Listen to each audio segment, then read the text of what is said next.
In this video, I'll be taking you through my ideal start within Kingdom Come Deliverance 2. This will be a Let's Play style video, so if you want a much shorter, heavily edited version that just has the key notes from this run, check out the video on Strat Gaming's channel. However, I'm going to be taking you step by step through combat, stealth, gear, and perk selection on how I would start the game. In the description, I have a link to that shorter video, along with a Notion page so you can follow along on a checklist. Make sure you're subscribed to the channel, and with that said, let's get this run started. Alright, so welcome. This is going to be the starter's guide for Kingdom Come Deliverance 2. This is my ideal start in KCD2 to set you up for a run for however you want to play. So we'll go new game, start a new playthrough, and here we go. I'm going to be skipping mostly through all the cutscenes and the dialogue. I'll let you guys experience that on your own. Instead, I'm just going to focus on the decisions that you need to make throughout this run and the places that I would hit up first before getting too deep into the story, so you can have a good start with your character.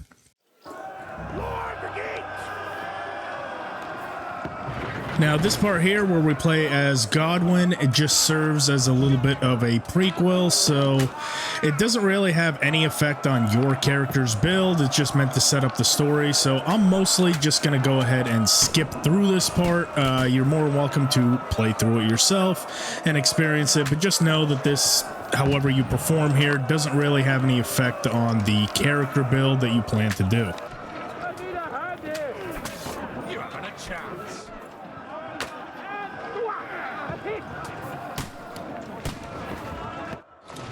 Alright, so essentially once we knock down the ladder off the ramparts right there, it's going to skip to where we are current day with the story.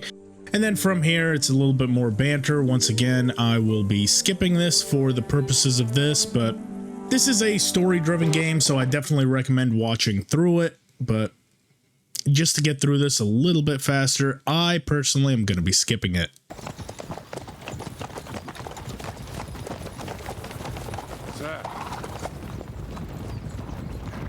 So here we are getting met with the forward patrol of Troskowitz Castle by Captain Thomas, and here is our first big decision that we need to do. You can pick one of 3 classes as you want to start at, and of course this doesn't lock you into anything. It just gives you a slight boost with whatever skills you'd like to do. So this is more of the soldier option, which is going to boost some of your combat skills. The advisor, it's going to boost some of your secondary skills along with speech, and scout is going to boost some of your stealth skills. Now, me personally, I recommend doing the advisor option at this point because weapon skills are generally pretty easy to level and grind if that's something that you want to do. Plus, you'll be engaging in a lot of combat. Along with the scout for the company, you can grind any of the stealth skills. The ones that are harder to grind is stuff like speech because it requires new dialogue options. So generally, while you can max out something like your combat skills, even in the first area, the starting region of Troskowitz, along with your stealth skill, it's generally going to be pretty hard to max out your speech skill in the first area due to limited dialogue. So having a boost to this at the very start is a huge help.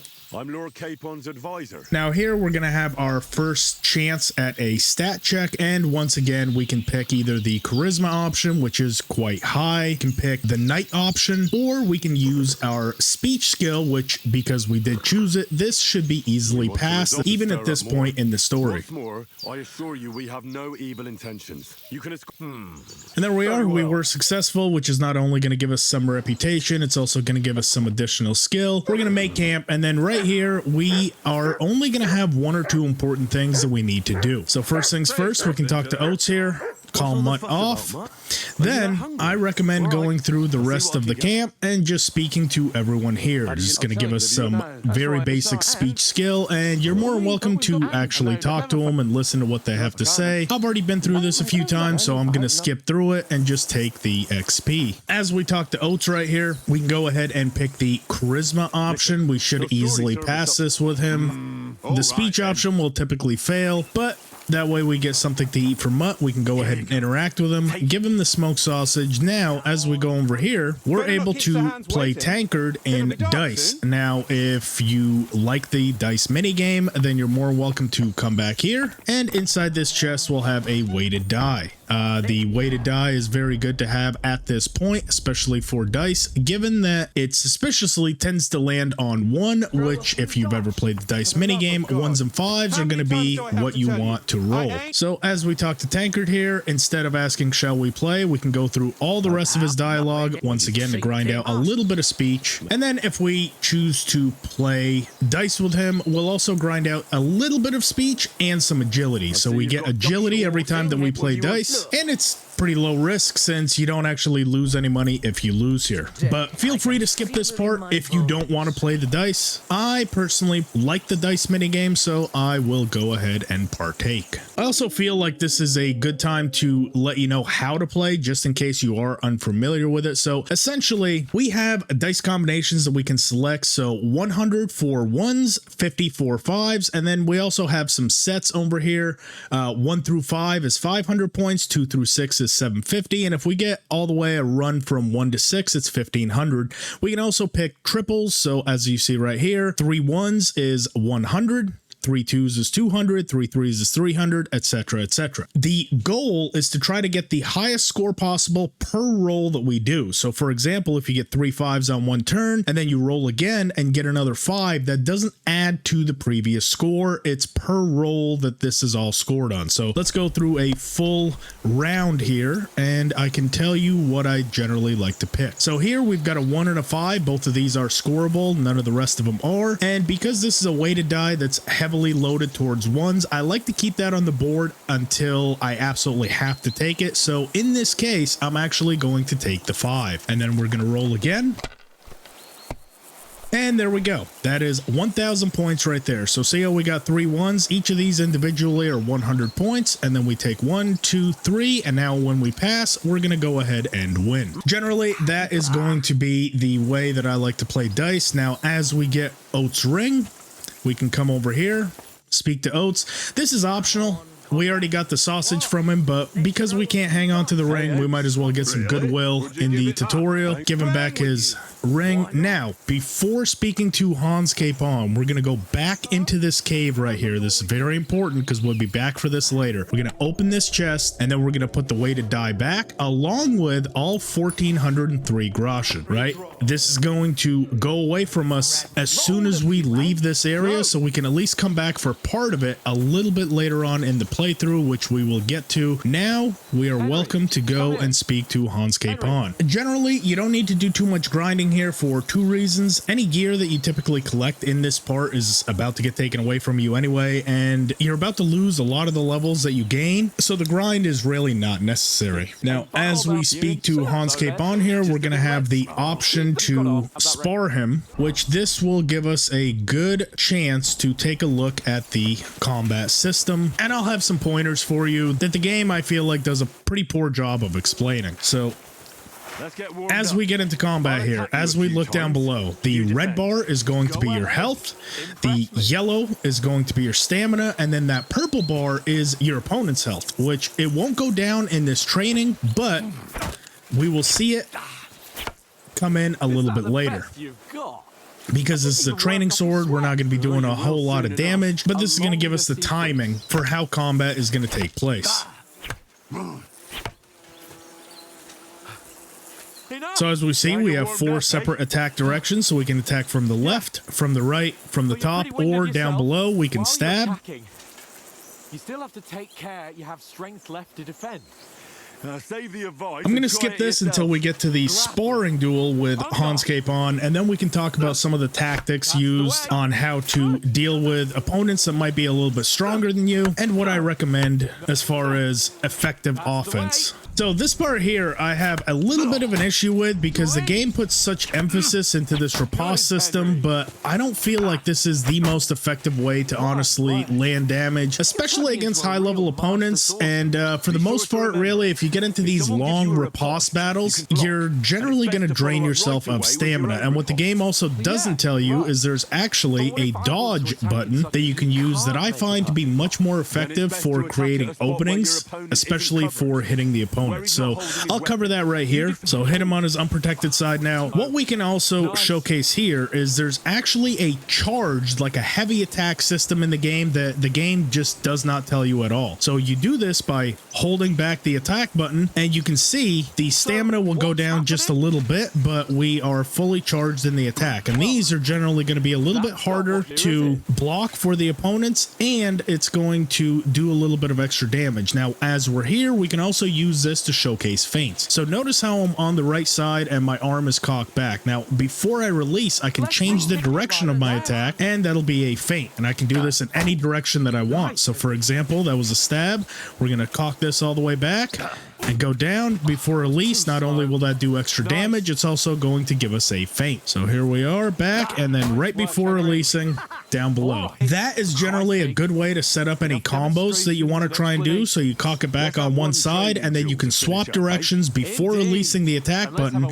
Start on that side, generally hit the opponent, and then you can go into a combo. So let's go through some of these tactics, right? I generally like to use the perfect blocks. So if we do just regular blocks, notice how the stamina goes down, and they're still able to do combos like that. So generally it's a bad idea in combat to just hold the block button. This is not an effective way to play because they're just going to overwhelm you. So in general, you want to use these perfect blocks to create opportunities. And then notice how he did a bunch of attacks in a row. That is when they get overly aggressive, that's when I like to utilize this dodge feature, which on controller it is circle. I believe on Xbox it is B, and then on PC it's going to be spacebar. So I'm going to use these to back up and let him get overly aggressive. You can also bait this out by using a taunt. That's generally going to bait out an attack from them or an attack's chain, and then once he gets overly aggressive, that's when we're going to utilize. Notice how he's low on stamina. Now we're just able to kind of bully him. Because he got overly aggressive, we're now going to make him pay. Let's let our stamina recover. But right now he is not doing well. If that was a regular opponent and these weren't training weapons, he'd probably be sitting at less than half health, even if he was heavily armored. Notice how he's still not able to effectively block. That is because we let him get overly aggressive. We were smart with our stamina, let that recover. Notice we're at almost full stamina here. And then as we create an opportunity to attack, we can bait out another attack in the taunt, dodge, and we can start utilizing some of our combos. Now let me showcase how you can use a feint to set up one of these combos, right? We're going to keep letting our stamina recover. And now I'm going to charge this attack back. And we're going to swap directions, hit him, and that is a combo. So all of these can be used in unison when attacking or blocking and just being smart with waiting for attack windows to go. Now, sometimes you can use a riposte, but generally it's not my preferred method. What'll typically happen with these ripostes, especially like I mentioned with high-level opponents, is you're just going to get into these exchanges, right? So look at this. We're down to half stamina. We barely landed our first hit. So that is just not efficient for me. To drain half my own stamina for one single hit is generally not an exchange that I like to have. Right? So now if you wait and you're patient, you can generally outsmart the opponents with stuff like that. So I'll showcase a lot more of that in this starter guide, and we'll kind of go through different tactics that I like to use against different opponents and against multiple opponents. There's a few ways that you can make it go in your favor a lot more often than not, and we'll learn some powerful techniques along the way. Right here, and this is just a little bit of banter, but there are a couple of decisions that we need to make. So for example, here we can choose to level our strength, agility, vitality, or speech. As I've mentioned, strength, agility, and vitality are all extremely easy to level within the game. Speech is not, so I'm going to pick speech again. You're more than welcome to pick something else, but I highly recommend speech. There we are. We have speech all the way up to level 17. Now, the next decision we have is one of these secondary skills. We have Houndmaster, Stealth, or Survival. Stealth and Survival, very easy to level up. Survival can be done through either hunting or gathering of herbs, and as well as cooking and drying herbs. Houndmaster is pretty much going to be at level 30 no matter what you do. As soon as you get Mutt back, you're going to absolutely power level through Houndmaster. And Stealth, again, easy. Scholarship, much like speech, is not quite so easy because it does require you to find books and read them. Because there's a limited amount of books, I recommend taking this early. And now, last but not least, we have one of the combat skills that we want to level, so we can either pick sword, heavy weapon, unarmed, or marksmanship. Now, this is going to strongly depend on what play style that you want to do, and this doesn't lock you at anything.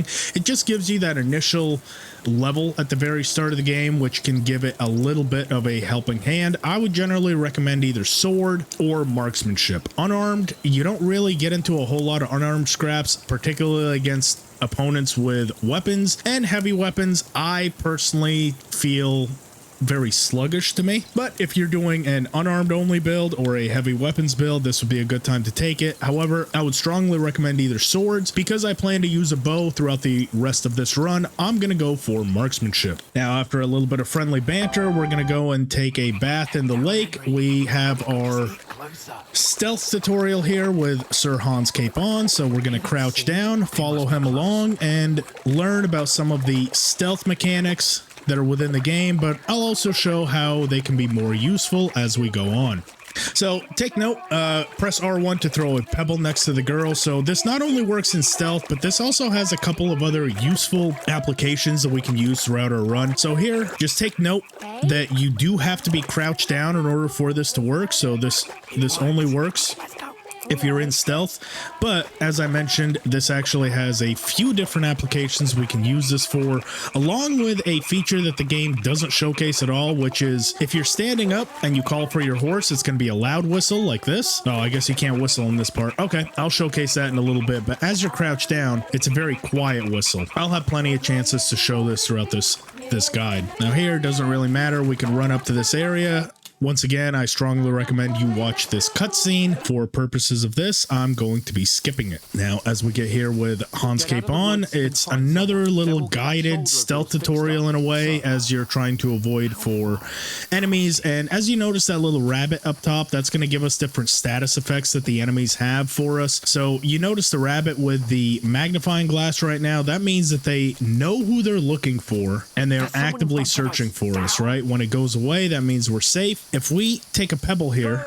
and throw it into the distance, notice how it's just the rabbit without a magnifying glass looking. That means they have no idea who they're looking for. They just heard a noise and they're investigating. But whenever there's a magnifying glass, it means you've been identified in some way and they're trying to find someone that might be involved. So that is a key that you don't want to be found when you see the magnifying glass. Then when it turns yellow, depending on its ears, is going to be the detection status of the opponents. When it's red with a sword above head running at you, it means you're engaged, but they're not currently fighting. And when there's two rabbits up there in red, that means you're currently engaged in combat. So just follow behind Hans, follow his commands, and once we get to the top of the hill, I'll cut this back in. So notice this boulder right here. We're going to be going into this area a little bit later, so keep an eye on this route. This is going to look very familiar in about an hour's time. Through the boulders right here, and then Hans Capon is going to want us to wait right there, scout the route ahead, and this is the route we're going to take.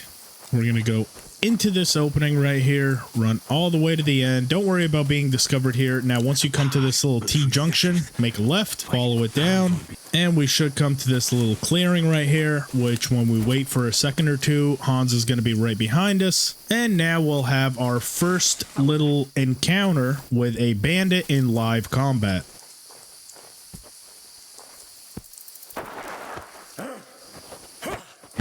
Here he comes.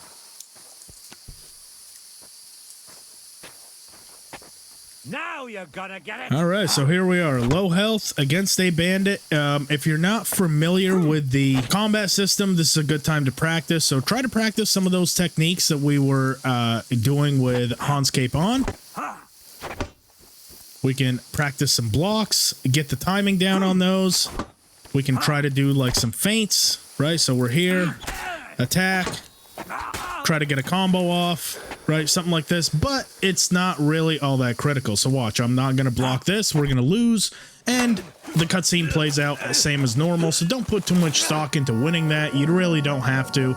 It's just meant to serve as a little bit of a starting tutorial for you. Some story elements there, and then from this part, we're basically going to be on rails here, so I'll cut back in once we're in Bojena's hut. All right, so once we get to Bojena's, there we are. Terrible fall, main level skills and perks points. Due to extensive injuries, you have no choice but to recover and regain them gradually later in the game. So first things first, we're going to go ahead and get up. First thing we need to do is stop the bleeding, and don't just put one bandage on here. That percentage right there is going to be how much of the bleeding we stop, so that's 25%. We're going to need 4 in total to completely stop the bleeding. That is going to stop our health from gradually draining. Then we can go ahead and grab a bite to eat, but one thing to note right here, you notice how there's a lot of different symbols at the bottom, and if you don't really know what they all mean or what they're currently doing, you're always able to open your player menu, head over to player, and then head over here to buffs. If you don't know what any of these mean, you can then also open the description on them. It'll actually give you a bit of a comprehensive understanding of what you need to do to solve it and what they all mean. So for example here, injured torso, once the level reaches 60% or more, your strength and agility will be reduced by 25%. Hunger, your stamina is decreased, and eventually you'll start losing health. So if we head over here to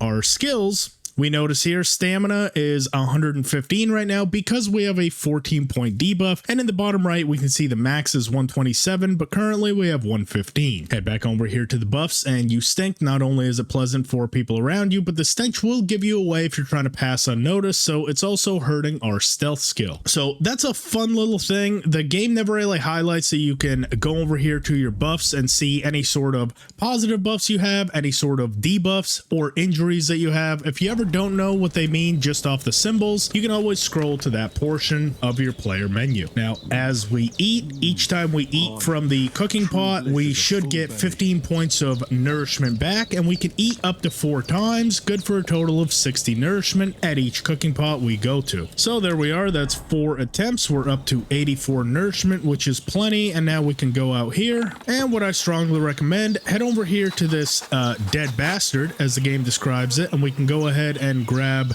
his hunting sword and head in here into his inventory and go ahead and grab everything out of here.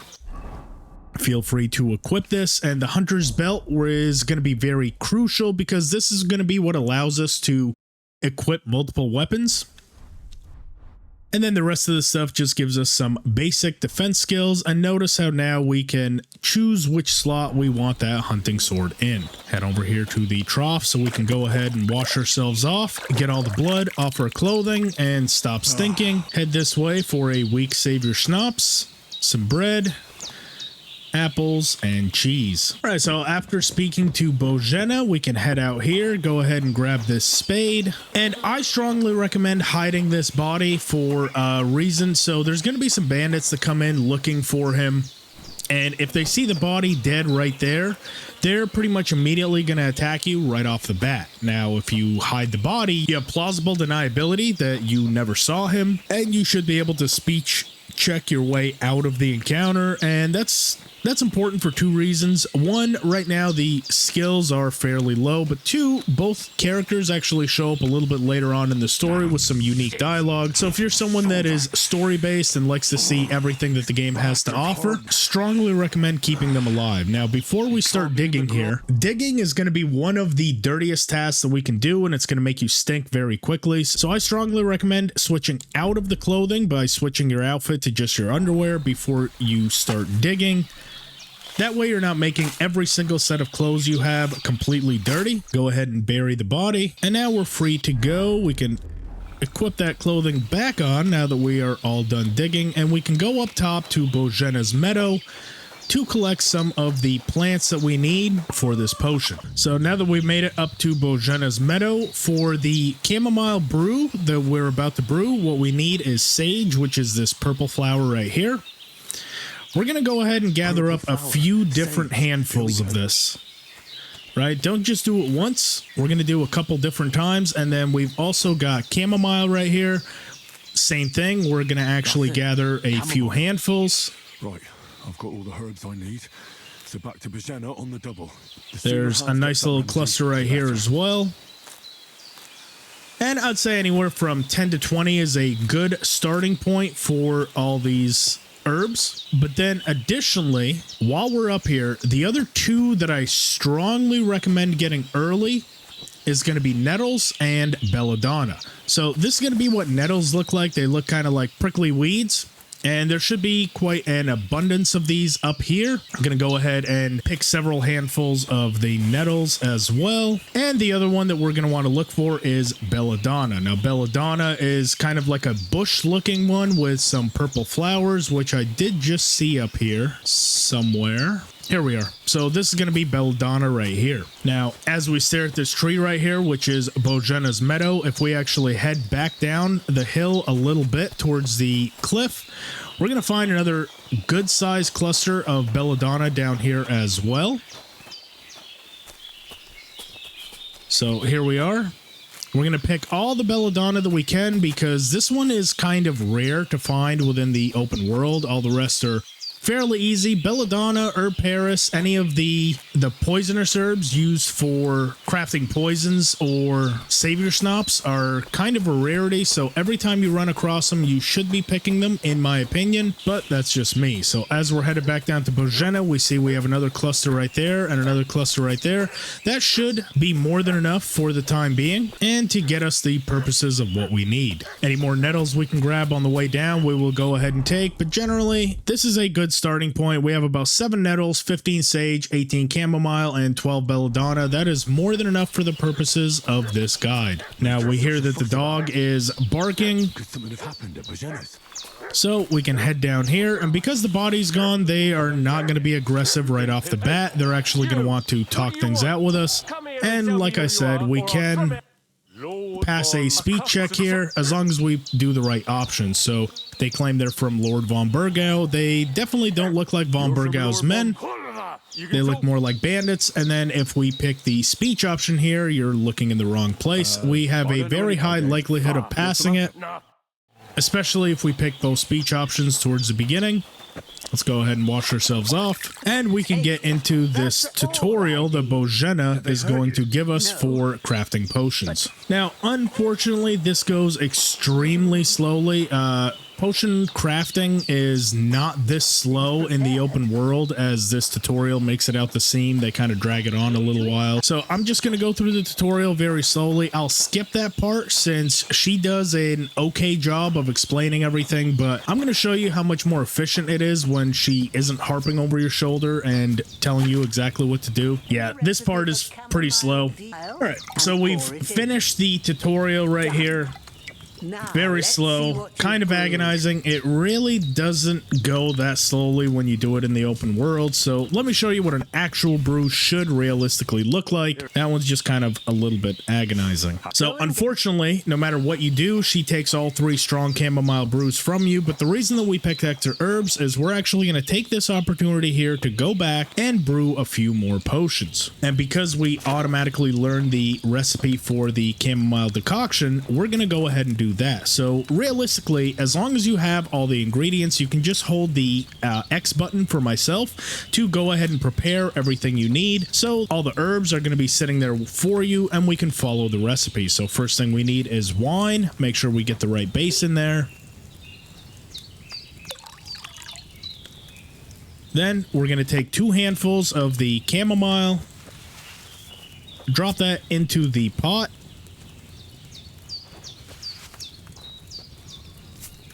We're going to put this pot over the fire to boil. As soon as we see a little bit of steam coming out of it, we're going to go ahead and flip the sand glass. And as that's going, we can go ahead and prep our sage for grinding.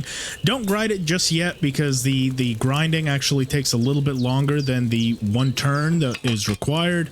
Once that's done boiling, we can grind it, pop it into the cauldron, and finish the potion. Overall, it takes right around 30 to 45 seconds, depending on how quickly you move and how efficient you are. But the closer we go to this formula, the more potions we're going to get out of this and the stronger they are. Strong chamomile decoctions is what we're hoping for on this brew.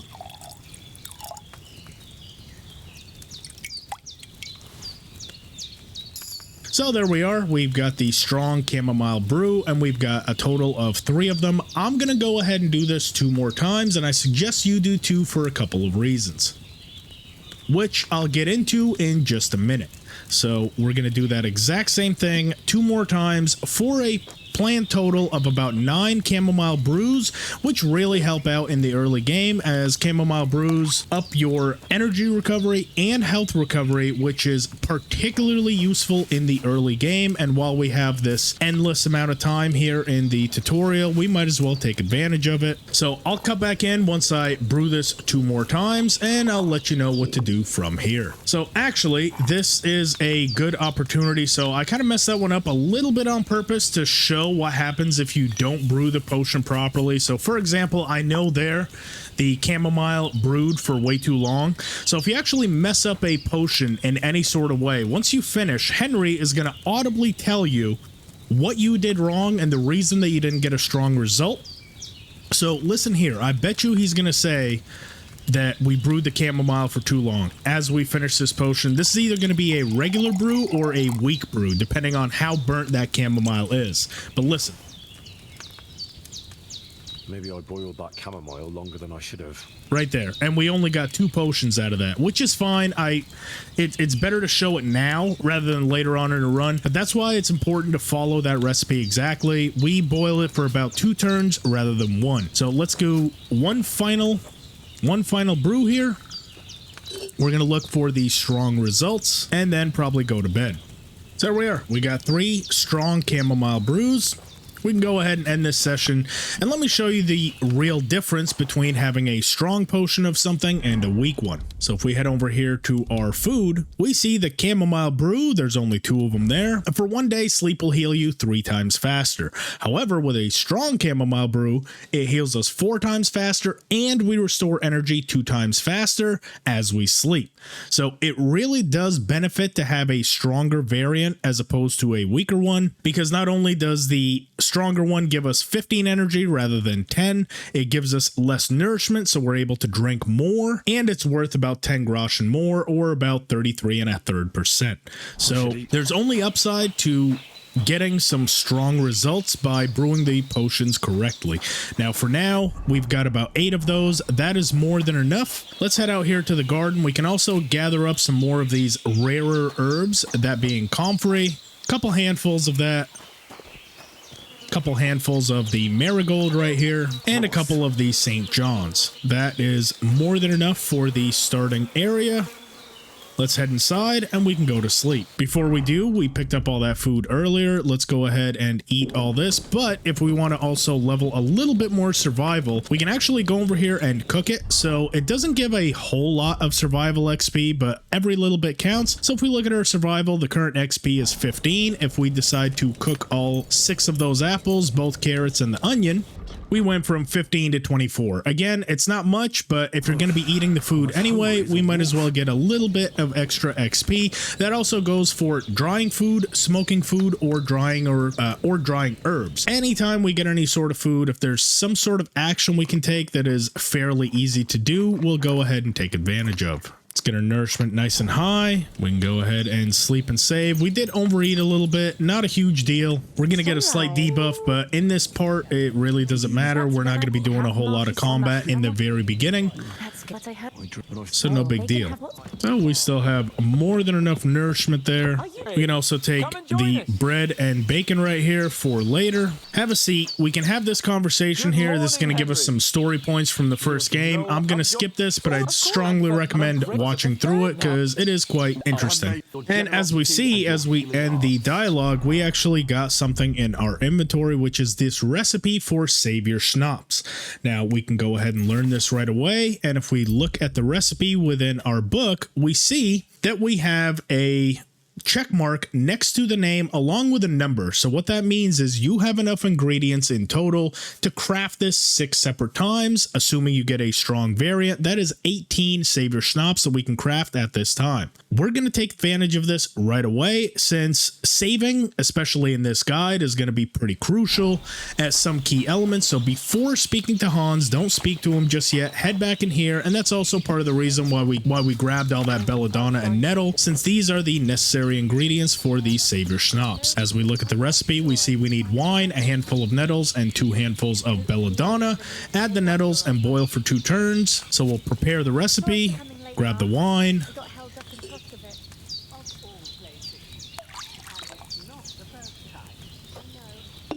add 1 handful of nettles into the cauldron, grab both these belladonna, toss them in to prepare them, and now we're going to boil the nettles for 2 turns.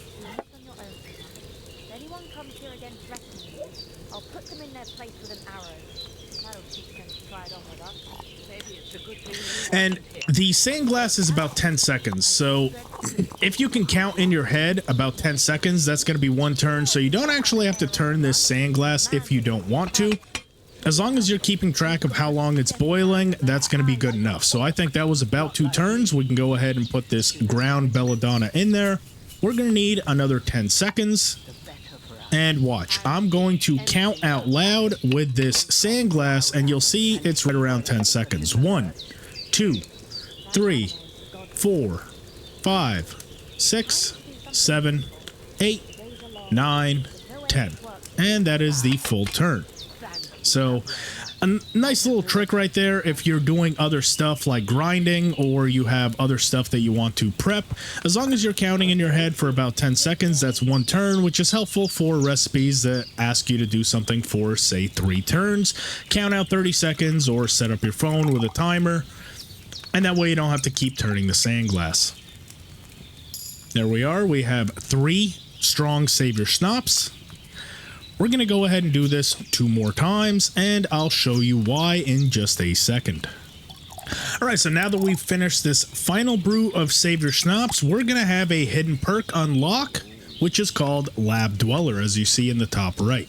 Now, the way to get this to unlock is by crafting 20 total potions, which we're going to get pretty consistently at this time. If you weren't able to get strong brews at 3 potions each, just continue to brew Savior Schnapps or chamomile decoctions until you get it. But you can see how close you are to getting this hidden perk by going into your player menu, going to statistics, dropping down the crafting menu, and right there, potions brewed. Right at 20, if we go to our alchemy tree, we're going to see Lab Dweller, which the effects of potions and alcohol will last longer, and eventually your hangovers will be a little bit shorter.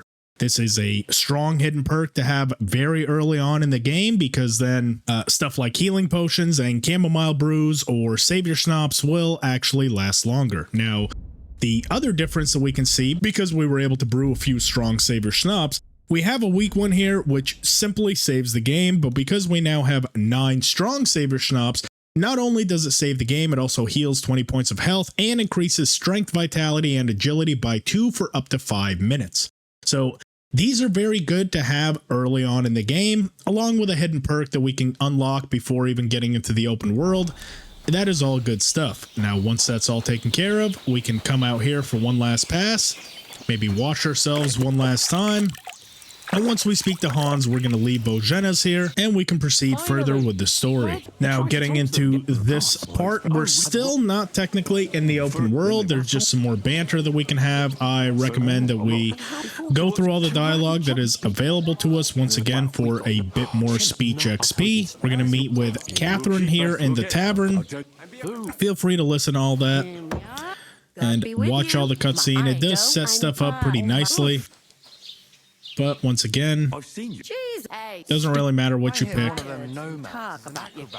Head over to the trough, wash yourself off, and then we can talk to Cavern here once she finishes her conversation with innkeeper Betty. Some more banter and dialogue. We can try to pass this. I don't think we're going to pass it no matter what our speech skill is. We're just too low at this point in the story. And we're going to have to move some sacks for Innkeeper Betty. We can also go through a few more of her dialogue, and I do recommend going through all of this. More than welcome to listen to it. And then we can also ask something about a wedding. We'll go ahead and ask that, go through the rest of the dialogue as well. Now let's speak to Hans Capon. Quite a few dialogue there. We're going to go ahead and exhaust it all the way until it turns gray like that, which means there's no more XP to be gained from it. We can speak to Betty again for a couple more dialogue options. And now let's head this way and we can talk to both the Smith and Miller Crazel. Again, some more dialogue. So here it really doesn't matter which one you pick. You can go to either one. In our case, for this starter guide, we will be starting with the Smithy, but just because you start with the Blacksmith doesn't mean you can't go back to the Miller a little bit later on. So I'm going to pick the Smithy, but it really doesn't matter. The important thing is just to grind up that initial speech skill, and now we can go to work. As we come over here, we can speak to the miller's wagon and start moving some of these sacks. Now, we don't need to move all 5, as we'll see. Stuff in the story kind of goes tits up here once we get to 3, but just move a few of these sacks. We're going to go into the pantry right here, right onto that little table. Drop the sack down, and we'll do that 2 more times. Now, after moving that second sack, we can actually head back over here and speak to Hans Capon again for the for a little bit more dialogue. So don't let him provoke you. Don't say another word, and I know how we can get to the wedding. Again, just a couple of extra options available, and once we move this third sack, we'll get into this next part. So Hans gets into some shit. If you want some reputation, we can go ahead and gather some by defending Hans Capon, but this has pretty minimal effects. Now this is your chance to come to grips with the unarmed fighting system, which works much the same with the as with weapons, except going down we'll do a front kick, which has a little bit of range, and left and right is going to determine which fist we punch with. Now, the way that the combat works in this, especially against multiple opponents, and it's going to work much the same way with weapons, is generally the one that is closest to you is the only one that's going to attack. The other 2 are going to hang back, but the only one you really need to focus on is whoever is closest. Now, sometimes they'll circle around back like that, which can cause problems, but notice how that guy was creeping in on our right to try and get a hit. So just try to keep everyone in front of you and in a straight line. So notice how here they can't really circle around back. This guy's attempting to, but always keep your focus on whoever is closest. So as we circle, notice how we got close to him, and he was the one that ended up attacking us. Now, because he has the lowest health out of everyone here, that's the one I'm going to focus on trying to take out, so we can try to make this a 2-on-1. So as I circle to my right, I'm going to put him in front of me, have him be the aggressor. And that guy unfortunately got around the side of me, as did he. So generally the opponents are pretty passive unless you let them circle around you. So that's that guy out. Now we can move on to the next one. And generally we're not going to be able to take out all of them. The fight is going to end before we have the chance to. But here we can kind of have Hans Capon take a little bit of the aggro. And there we are. We're through the fight. It doesn't matter if you win or lose. That just kind of gives you a little bit of the timing for unarmed fighting if you haven't experienced that before. A little bit of banter between the 2. Doesn't really matter what you pick. Some of these options are pretty funny, so go ahead and feel free to watch through them. I will be skipping them. We are officially in the open world. The first thing that we need to do is speak to Bara right there, who is that beggar in all red with the red cap and the red dress. After speaking to Bara, she's going to give us a couple of initial quest markers along the map that we can head to. Any white dialogue options will give us speech. We can ask for help. She's going to give us a, doesn't matter which options we really pick, we should be able to be successful. And she's going to give us a lockpick along with some initial groschen. just 5, nothing crazy. I need a horse. She's going to tell us we can go down to Samine, that we can rent a room in any of the taverns, and how to get into the wedding. And now we can ask about Master Tomcat. She's going to have a little bit more on him. And once we pick this start option right here, we'll actually get a map marker on where we can go to find Tomcat, which is going to be useful to orient ourselves. Now from here, we can head into the inventory. If you want to equip some of this stuff, you're more than welcome to. Not really necessary for this early part, but make sure that we have a weapon. Now, first thing we're going to need is going to be a spade. That should be the #1 priority, and we can get that one of 2 ways. We can either head over here to this point of interest tipster, which is going to be the general trader over here, right? We can recognize that sign right here, and as we go into the store, we can speak to him, go into his trade menu, and he's going to have a spade for sale there for 6.9 groschen, which is a little bit out of our price range as it stands, but if we decide to sell, for example, the short tunic or any of this food, we can even sell one of these potions to get that price down below. If you don't want to steal, this is an option that you have. However, in my case, I am actually going to get a spade from the Troskowitz cemetery, which is just up the road. Now keep in mind, because we don't have a horse right now, this will be kind of slow going, but we're going to amend that very quickly. So as we head out of town, the first stop we're actually going to have is going to be right around here, which is going to be some beehives, which will give us some food that we can utilize that won't ever spoil. So as we get out here, we see all these different beehives right here. It's actually right around here. And as we open one, it's 10. They're worth 3.3 each. And the great thing about them is they're not only a great source of food, gives 31 nourishment per, also gives us 1 energy. But as we see in the durability as far as days, it's infinite. So these will never spoil. These will always be a good food source. A couple more have them. 10 is more than enough for me, especially for the start guide. So you can come back to those and gather up the rest once we have a little bit more carry capacity. In my case, that is going to be the end.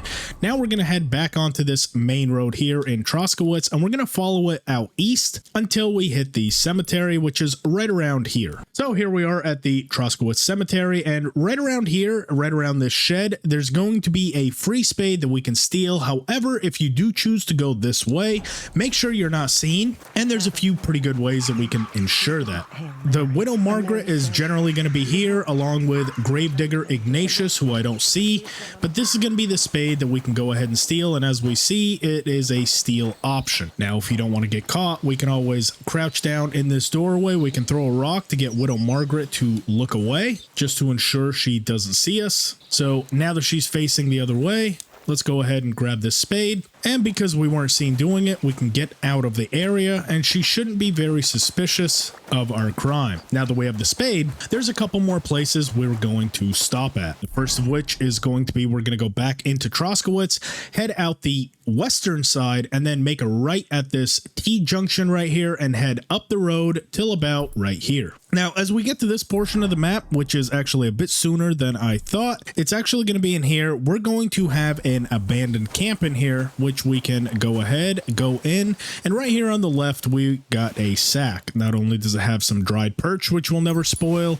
and some dried deer loin, which we can take, it's also got some groschen and initial bandages, and that's about it for this camp location. Back here, we actually have a few more things, which is some spoiled food. We don't need to bother with the spoiled food, but we can go ahead and take this dried beef and the schnapps, and that's about it for here. But really, we're actually going to be using this camp as a marker for where we need to go next. So as we go back out on the road, as we're on this path, right, we're going to aim directly towards the west, and we're going to be aiming for right about here. But if you put the map marker directly west and head straight out, you should hit this next location. So as we go over the crest of the hill, we see a little opening in the front right there, and that looks like the abandoned camp, which is exactly where we're going. As we come up here, we go up the rocks here, follow this path into here a little bit, and we'll see an poacher's hideout right here, which if we look down on the left, we're going to have some hunting arrows, some leather gloves,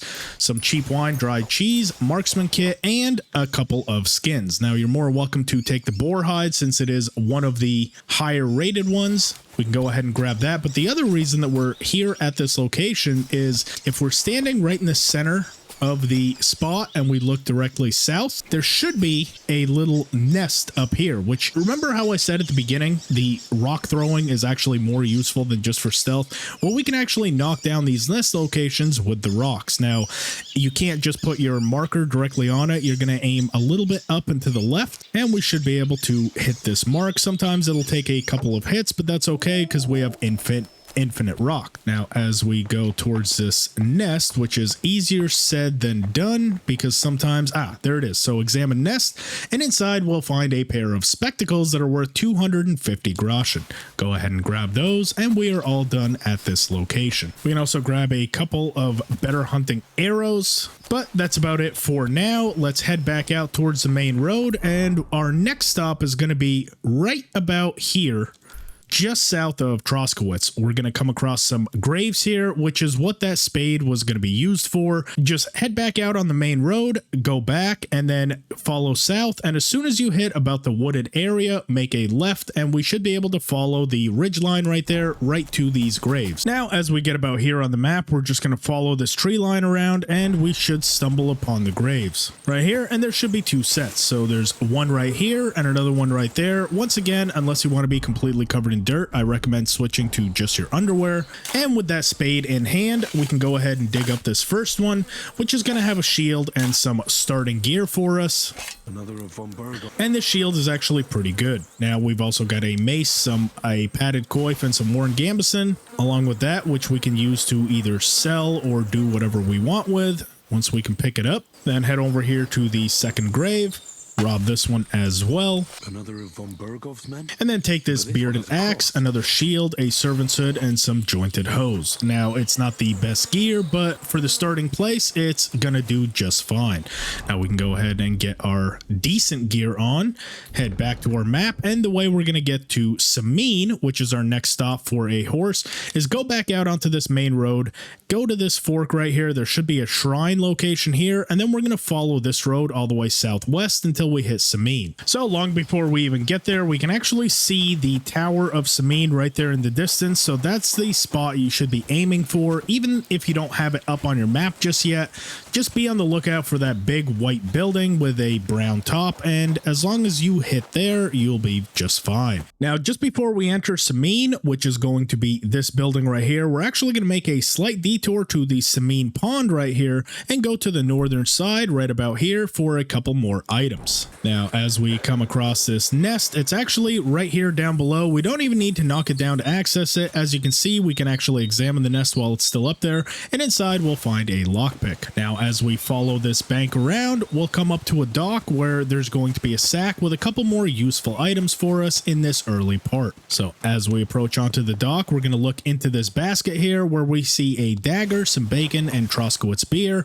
along with a weak savior schnapps right there. Now let's head into the main castle of Sameen, where we're going to be able to pick up our very first horse. We've discovered the horse trader here, and if we actually approach this gray one here, we'll notice that this is our horse Pebbles that we started the game with, and if we speak to the groom, we should be able to pass a speed check. However, I strongly recommend washing yourself beforehand to up your odds of being able to pass the speed check.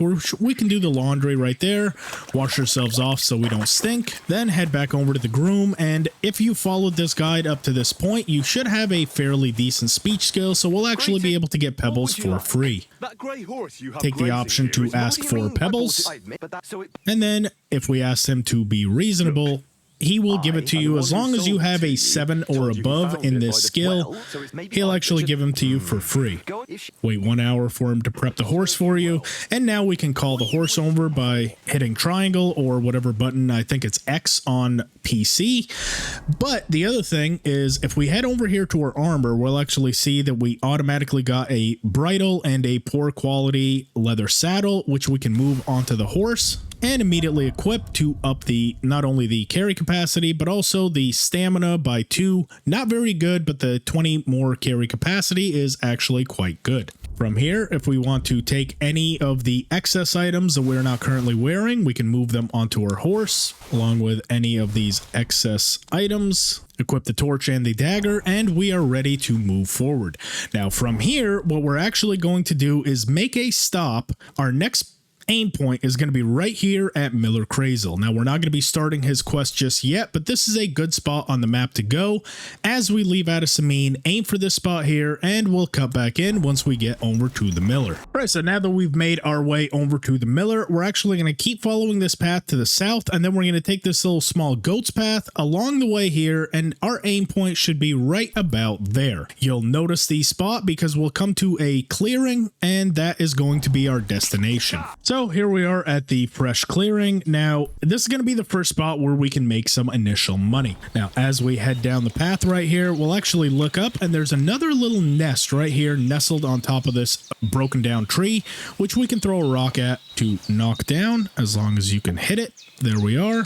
Try to keep track of this one. Examine the nest, and we'll see that there's a nest key inside. Go ahead and take that, follow the path down, and at the bottom we're going to have a chest which is going to have some goodies in it. Now, as we see, traditionally for a lockpick it would be very hard, but because we just took the key out of the nest, we can actually open it, and there's 381 groschen inside. Now, as we go back up the path, our next stop is going to be out here at the Nomad camp for your initial lesson with Master Tomcat. So let's go ahead and put a map marker down right there. And the way we're actually going to get there is by going back out to the mill, taking this pathway up here, and we should end up just before a bridge right here, crossing over into the water, which is what we want. And now that we've gotten to the bridge, and then we're going to actually take a pathway up to the right, which is not only going to lead us to our next destination right about there, but it's going to start taking us towards the Nomad camp. So as we stare at the bridge, we look, there's a path right here on the right, which we will follow up into the rocks, and we're going to come across this wild woman's hut. Now, if we look at her inventory, we can see that there's some dried perch, which we can take, along with a load of other ingredients, 23 groschen, but the real beauty is going to be what's inside the hut. If we actually look in here, we'll see we have a Henry Savior schnapps, a couple of marigold decoctions, a strong painkiller brew, and a weak embrocation. Now that's going to be everything that is inside the hut, but it gives us some more initial supplies for our potions along with some extra groschen. And now if we just head out the northeastern side, we can follow a path along until we get to the Nomad camp. One thing to take note of here is there are some wild dogs in the area, so do try to be careful. Look at the path ahead, but this should not be much of a problem. As we can see, it twists and turns, but as long as we make this right that's coming up over here, that's going to take us nicely right to the nomads. Now, if you also are having trouble keeping track of the path, you can actually use pebbles, mount on top of him, and this is a path that he can follow, so you'll stay nicely on the road. The only input you'll need is once you get to that T-junction where you'll need to make sure he goes to the right, which is right here underneath this tree. And this should lead you nicely to the Nomad's location. So there are actually some twists and turns, so I had to go on through the wilderness a little bit, but now that we're back out on the main road, this is actually the path that will lead you there. And here we are at the Nomad's camp, and we have the fast travel location for them, so that is quite nice. Now, the guy that we're going to want to speak to here is called Tomcat, who's going to give us our initial sword fighting lesson, along with give us some options on stuff we can train as far as sword fighting abilities, and learn some new moves in combat. The only thing we're going to do with him for now is learn some combos and learn the Master Strike ability from him. Now, we can go through all of his dialogue here, some more speech XP, and if you don't feel very confident in your combat abilities just now, feel more than welcome to just learn this new combo that he has to learn and come back at a later time to learn the Master Strike. But as long as you do it very smartly, you can actually learn the Master Strike at this time, and I'll guide you through how I approach the fight with him at this early level. So this combat training 1 is kind of on rails. All he does is teach you how to do combos in battle, and he's going to teach you another one. Nothing to be failed here. This should be very simple. Now, when performing these natural combos, we have to do a chain that is left, right, then left, or the other way around, and you want to time it just like this. As your strike hits his sword, that's when you want to hit the attack button again for the next one. So we're here, we hit, now hit again, and then hit a third time. That's going to go for most of the combos that you perform.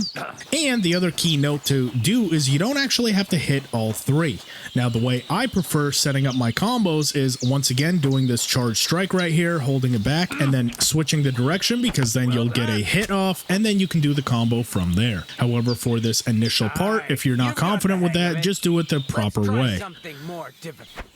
And there it is. Now we go from the top again, right and left. So that is a true combo. That is all he really has to teach us. And there's some advanced combat techniques, blocking, and how to do combos, which you can go through if you want. But now that we've got combat training 1 done, we can go ahead and do combat training 2. Now we can also ask him about other techniques, and ask about other swordsmen in the area, prove myself, and we can ask him to challenge to a duel.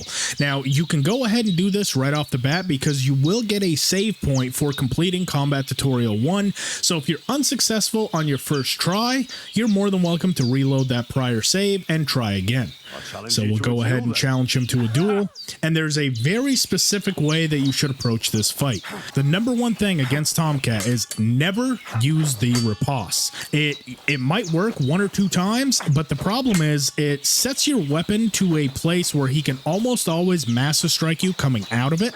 So watch what's going to happen if I try to riposte him, right? So as we go, bam, we riposte, and we didn't really do any damage, but watch what happens as we get into those long chains, right? It worked that time, but 9 times out of 10 it won't, and eventually we're going to get Master Struck, and he's going to take advantage of us. It's just not a very efficient way to fight him, particularly without too many weapons, or without too much armor, and it's also going to drain our stamina very quickly. So notice right there, bam, instantly Master Struck. He was pretty much waiting for it. We go again. Right, we're doing this chain here, and all we are is out of stamina. He's barely taking any damage, and we're in worse condition than he is. Right, we're gonna go for this chain again, right, of riposte, and we're probably gonna be on the losing exchange of it more often than not. See, once again, Master Struck, and we lose. Do not use the riposte against Master Tomcat. It is just not a very efficient way to fight him. Right, so we'll go ahead and reload, and I'll show you the proper way that you should be approaching this fight. What you want to do is you always want to pay attention to where his weapon is. So in this case, it is down below.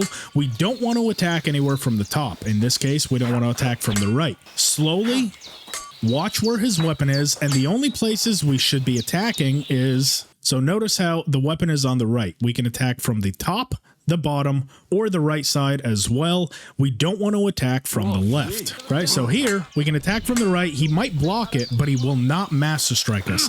We'll attack from there. He might block it, but he won't Master Strike. Now, if we go from the bottom, he can't Master Strike, and it's not a sword. It's not a place where his sword is. Now, with this hunting sword, we'll generally be able to beat him to the punch. So if you're very fast, you can get some quick stab attacks off as he attempts to attack, but stabs is generally going to be the best way to slowly chip his health down.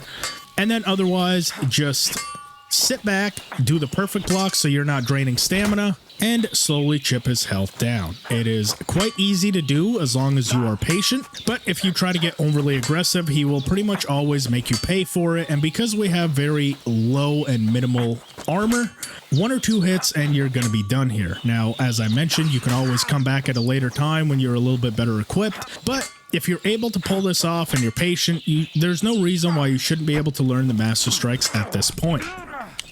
Now, we did mess up there, and we are slightly bleeding, but that is okay. We should still be in good shape. We won't be bleeding coming out of this training. Get a couple of stabs on him. And right now our health is actually at about the same point. We're both at about 60% health. Get another stab on him. Stabs are extremely effective. Unless his weapon is up above his head, you can almost always get a very quick stab on him. He's not very efficient at blocking those. So that is my preferred method of dealing some damage to him. And just always be defensively sound. Keep your stamina high as you can. Right now with half health, it's not going to be at maximum, but as long as you have the stamina advantage, you're generally going to win most encounters. So we got a pair of hits on him. We see he's down and hunched over, which means he's going to fight less efficiently and he's going to have less stamina himself. And now is our chance to overwhelm him. So even though we messed up and we did take one hit, you do have that. As long as you fight defensively sound and you're very patient with the fight, you shouldn't have too many problems. So now he's going to demonstrate what the Master Strike looks like, and as you notice, when we're at opposing sides, so he's up top, I'm down below. If I attack him, I'm in danger of being Master Struck. If he attacks me, he's now in danger of being Master Struck. This can be done with any sword, so short swords, long swords, anything like that, but it cannot be done with axes or maces.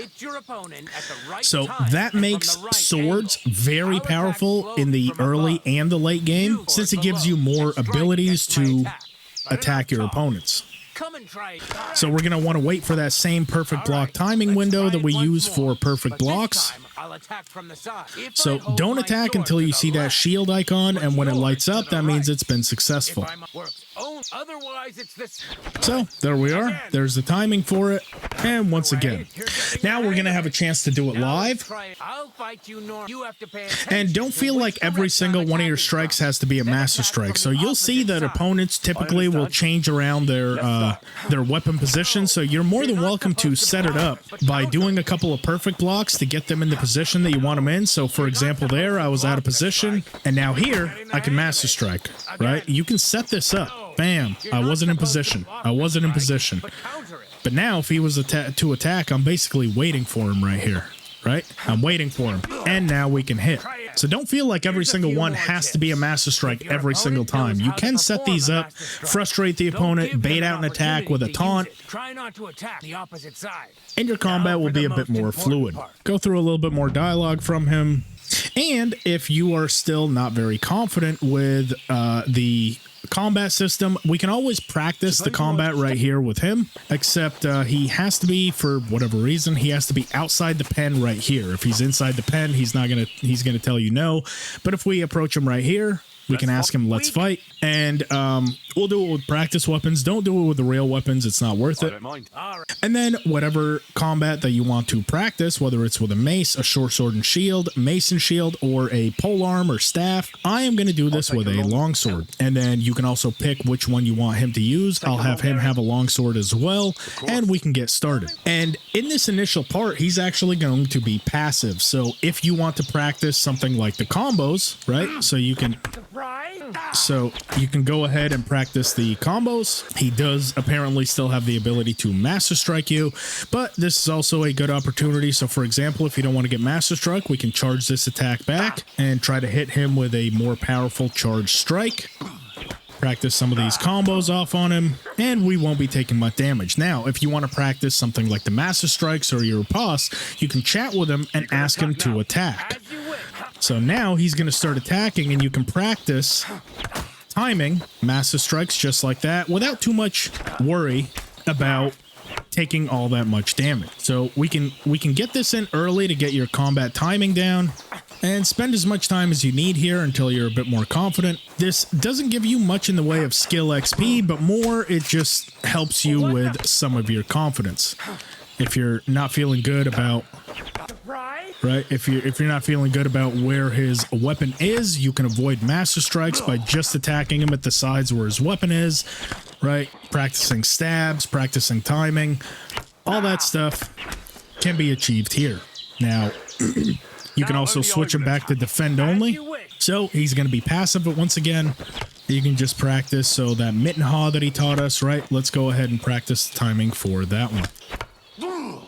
Right, we don't have a whole lot of stamina right now, unfortunately, but But that's essentially there. And anytime we want to end the fight, we can go ahead and ask him to end, and that will finish up the training. And ask for rest, and we can go ahead and leave this nomad camp. Now, from this portion, now that we have both the Master Strike, we're a bit more confident in our ability to fight. Our next destination is going to be right here to find out what happened to Mutt. Now, remember how at the very start I said keep an eye on the surrounding area because it's going to look familiar? That is because we're about to take that same pathway we did at the very start in the prologue with Hans Cape on. So if we go out here to this path right here and make a right, we're going to very soon realize the direction that we came off was right there. Here is that same tree that we jumped at the very start, followed under this leaning tree, and there's the big boulder that we took a left at. Now follow that same pathway that we did at the very start. That was where all the archers were. Make a left right here and continue down the pathway until we get into the rocks. Now, once we get here, we're going to go into this little gully, get to this little T-junction, make a left, and we get into that very same little field that we fought that initial bandit at and fell down. So this was the cliff that we fell down at the very start of the game.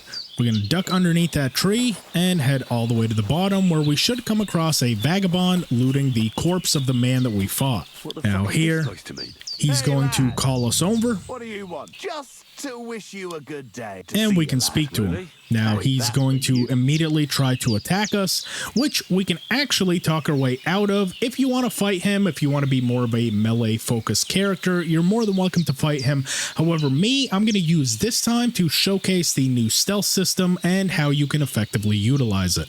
So we're going to de-escalate the situation with this, and as he attempts to walk away, we're going to attempt to stealth kill him. Now we have to prompt it.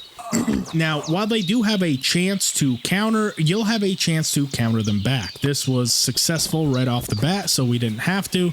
But hopefully, as we progress with the starter's guide, one of the others will probably try to break out, and I'll show you what you have to do. Now, we can take all of this decent gear that he has. Anything above 10 groschen, you're more welcome to take everything. And then we can examine this body, look at this animal, and that is going to progress our quest with Mutt, which is going to give us a symbol right there. We don't need to progress this just yet. I suggest actually waiting to do that. Instead, we're going to continue following this path out to the west because that's going to be our next stop. Now, as we get to this leaning birch tree right here, we're going to pass right underneath it and then continue until we get to this rock formation right here, go around into the water, and we'll come across a water goblin's treasure location where there's this little pot with 125 groschen inside. Now we're going to go ahead and proceed up the hill, back up to the nomad's camp. And to speed this along a little bit, I'm actually going to fast travel right here to the nomad's location. That's going to get us there a little bit faster in game. You're more than welcome to go on foot, but our next stop is actually going to be right here at this little river crossing. And the easiest way to get there is to go back to this nomad's location, go down this path and follow it down and around. So now that we've gotten here, head down the hill just a little bit, make your first left, and we'll continue to take this pathway down all the way to the bottom of the hill. Now we'll know we're in the right area because there will be a spot right here called the bathing spot, which we can actually go down, and there should be a set of burger shoes right here, some soft shoes right there, and inside here will be some fine wine, roast duck, a drowner's map, and 138 groschen. We're also more than welcome to examine the pair of bodies around here, but they're not going to have anything on them. It's just a point of interest location. Now, as we head out this way, our next destination is going to be this T-junction with the road where there should be a little camp right there, which we can sleep. Okay, so as we get to this little camp, we can see the time of day is about 1900. I prefer doing this next part right here at about midnight, so we're actually going to sleep right here at this location until it's nighttime. Not only is this going to recover some of our energy, it's also going to give us back some health. Now, as you notice, the ideal time for me to go would be about midnight, but we'll only have about 88 health to do it and not full energy. So instead, what you can do if you want to top up your energy, we can actually use one of these strong savior schnapps to create a save point right here. and it's going to give us some extra health. Now, if you don't want to use a Savior Schnapp this early, you can also use one of these chamomile brews, which is going to give you extra health back as you sleep, but I would prefer to, we have 9 of these, so we might as well use one right here to create a save point, and we can sleep until a time when I deem it's necessary to progress. So now that it's nighttime, we can go ahead to our next destination, which is going to be this bandit camp right here. Now, this can be done a pair of different ways, but what we're going for here is that initial groschen that we put into the chest at the very start of the game.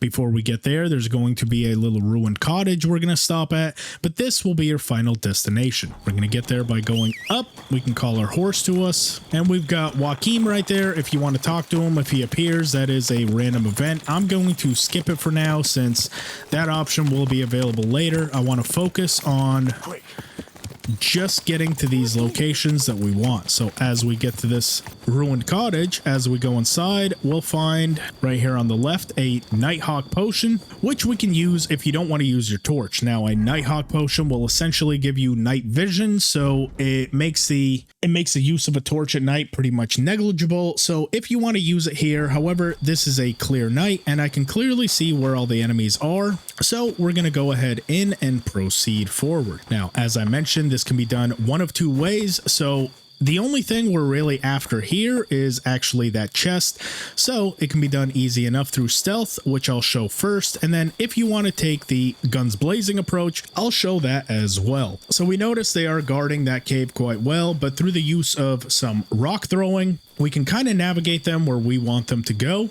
And as he approaches out, we can throw a further rock to get him further out of position, especially if we go around back of the stables here. And as we see no one else in the area, we can sneak right in here, open the chest, and we've got 927 of the initial 1400 groschen that we had. Now, before he turns around, we can go ahead and throw it again, creep out back of the stables once again. There's another one right there, and they're all pretty easy to spot since they all carry torches. But essentially, if you wanted to take the stealth approach, there you are, in and out, and there's no reason why you wouldn't be able to get away from them from here. The next stop in this journey is actually going to be right back at this camp by the road, and we're going to wait until daytime since it's going to improve our visibility.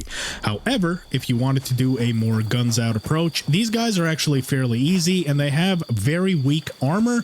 However, I'm going to stealth a couple of them to show some unique things with the stealth system that are available to you. So first, I'm going to get his attention by going there.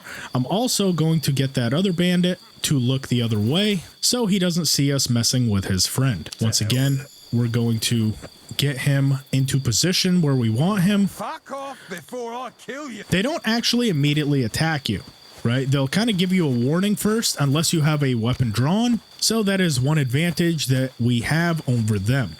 They will have to really work before they actually get aggressive. We'll get his friend in position. We'll get this guy in position as well by throwing the rocks. There's quite a few advantages to the stealth system now. And as you see, we are slowly getting agility for doing all this. See, so we don't actually even need to throw another rock because he's headed in the wrong direction, which is perfect for us. We're going to throw another rock to get him to look at a very specific location. And now as we sneak up behind him, we're going to attempt the stealth kill.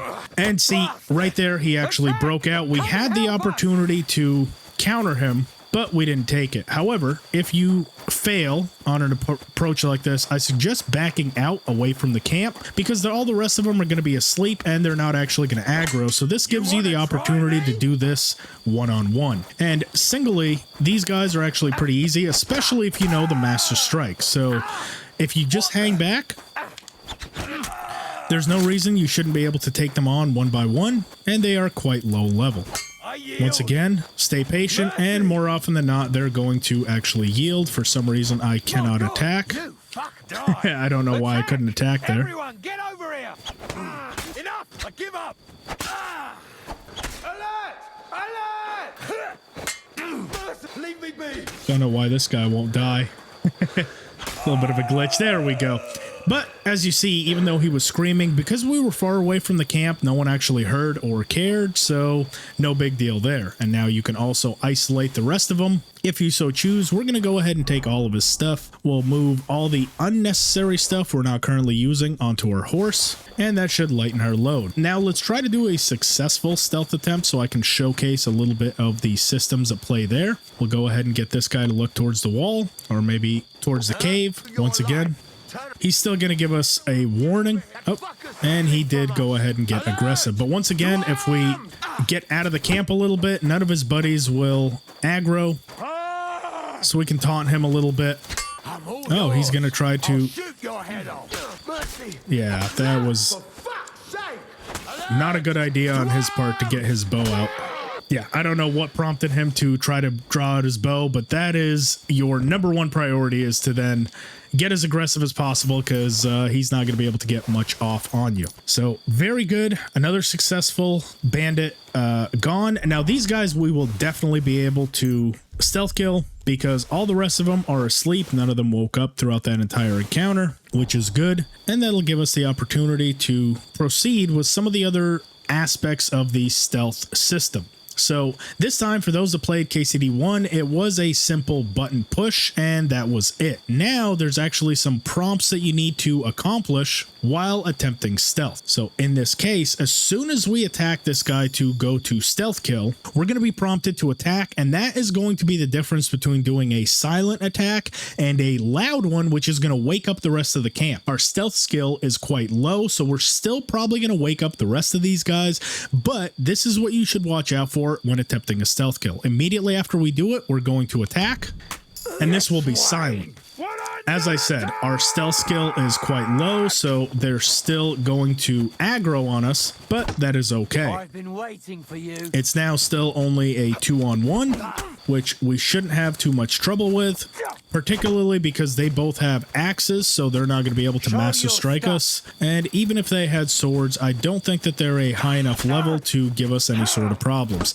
Now, when facing on two of them at once with low gear, you really don't want to get too aggressive, because as we focus in on him, see how this guy's creeping around to try and get a hit on us? So if we focus too much of our attention on one or the other, they're going to get some free shots on us, which we don't want. Stay patient, get stabs in when you can. Show what you're made. And let's focus on this guy since he does have less health, so we'll be able to take him out a little bit quicker than the other guy and make this a one-on-one. Take that fucker out, damn it! I've been waiting. You fight like an old hag. There we go, get a little bit of aggression out of him. Bait out a master strike since we were in position for it. Don't worry, I'll get him. And there we are. That's one of them taken out. Now it's just a one-on-one, which we should be able to very easily win. Low-level opponent, and if we're patient, no worries there. You're a dead man. You know that. Mercy, leave me be.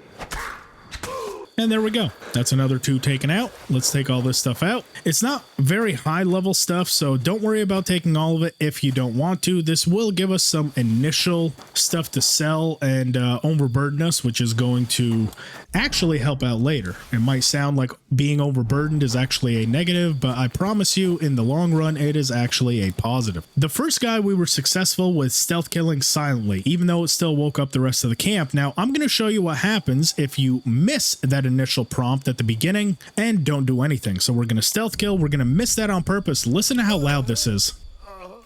See how he's still like screaming and stuff, whereas the first one was almost silent? That is why it's important to always hit that at the beginning. So even though these two were right next to each other, this guy still heard it. But I guarantee you, if he was sleeping here, there was no one here, and just the guys in the camp, they would not have heard anything. As opposed to if we miss that prompt, they would have heard him scream, and we'd have still gotten into a battle. Now that we have everything here that we could want, move every unnecessary thing onto the horse. So that's all that the horse can carry, but that is perfectly fine. We still have a little bit of playroom with our inventory. Now we're going to go ahead and wait until daytime. Our nourishment is quite low, so let's go ahead and steal some of this food. Top our nourishment up, Now, if you're feeling quite brave and confident, you're more than welcome to sleep in this camp. In my experience, there has been some bandits that have come back in the middle of the night and they see all these dead bodies and they'll attack me first thing in the morning. Not a great way to wake up, in my opinion. So instead, we're actually going to head back to this Rock Tower Pond location. I'm going to fast travel there, and going back over to this bed, we're going to sleep until the morning and up our visibility. All right, now that it's a bright and sunny, beautiful day, our next location is going to be slightly past this enemy camp at this little junction right here. We're going to put the map marker on it, get our horse over here, and I will see you all when we get there. So this is another little feature. I don't know if anyone has experienced this, but you notice how the horse won't run. For some reason, the game allows you to overburden your horse.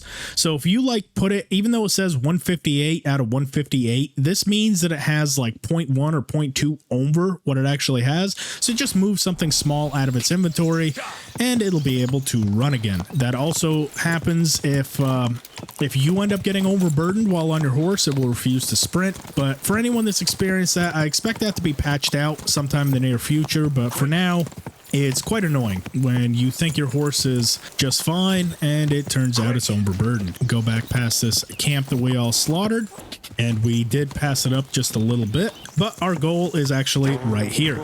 So right here, we'll see this pathway leading up into the mountains. Now here is where I suggest making another save, because this path up here is actually pretty treacherous. So instead of doing a strong saver snaps, instead I'm just going to do a weak one right here.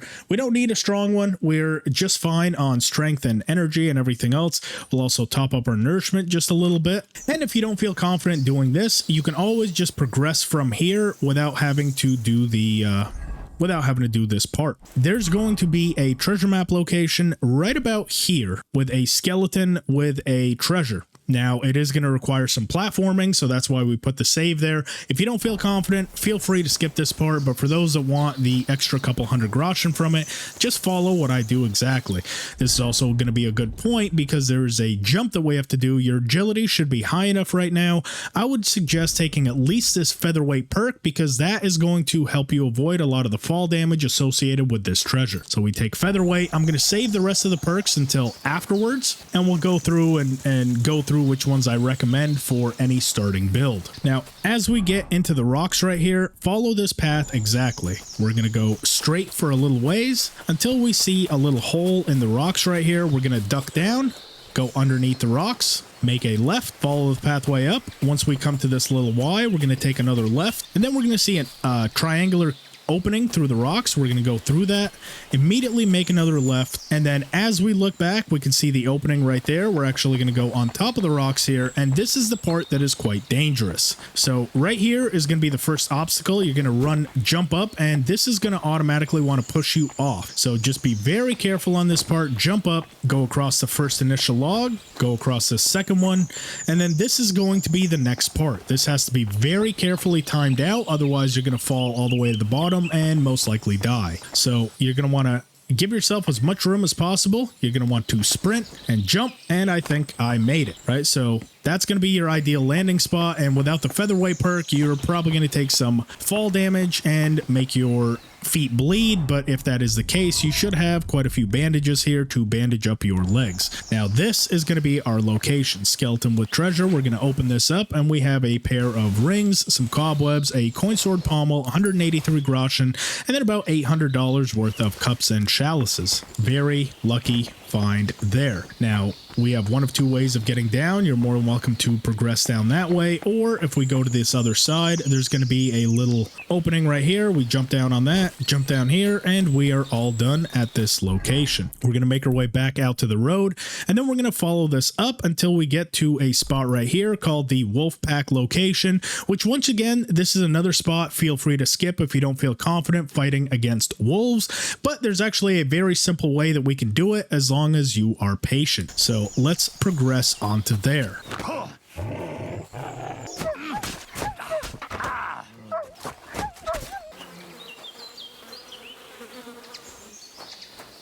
So that's what attracted the...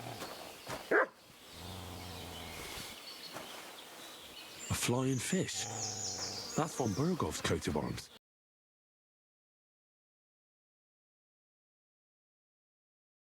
So now that we've gotten to this fast travel location here at Vidlac Pond, we're going to go ahead and make a right, and we're going to follow this pathway up, and that should lead us straight into Takov. And there we are. We've made it over to Takov right here. Now, the first thing we're going to want to do is going to be to actually speak to the smith right here for a pair of reasons. Not only are we going to get a blacksmithing tutorial out of him, we're also going to get a sword that's going to be slightly better than the one that we currently have, and it's going to give us a bed to sleep in along with a chest where we can put our gear. So we come over here to Blacksmith Radovan. I'm here about the job and go through the prompts as he asks.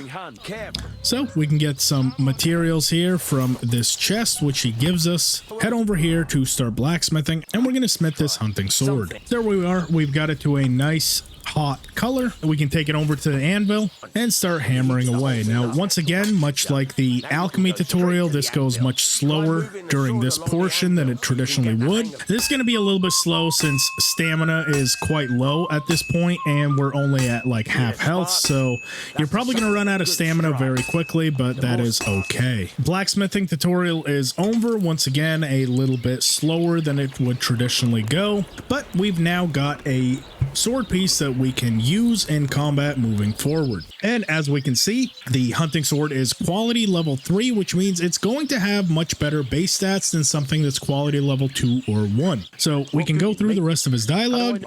Feel free to listen to it if you're still not confident with the forging.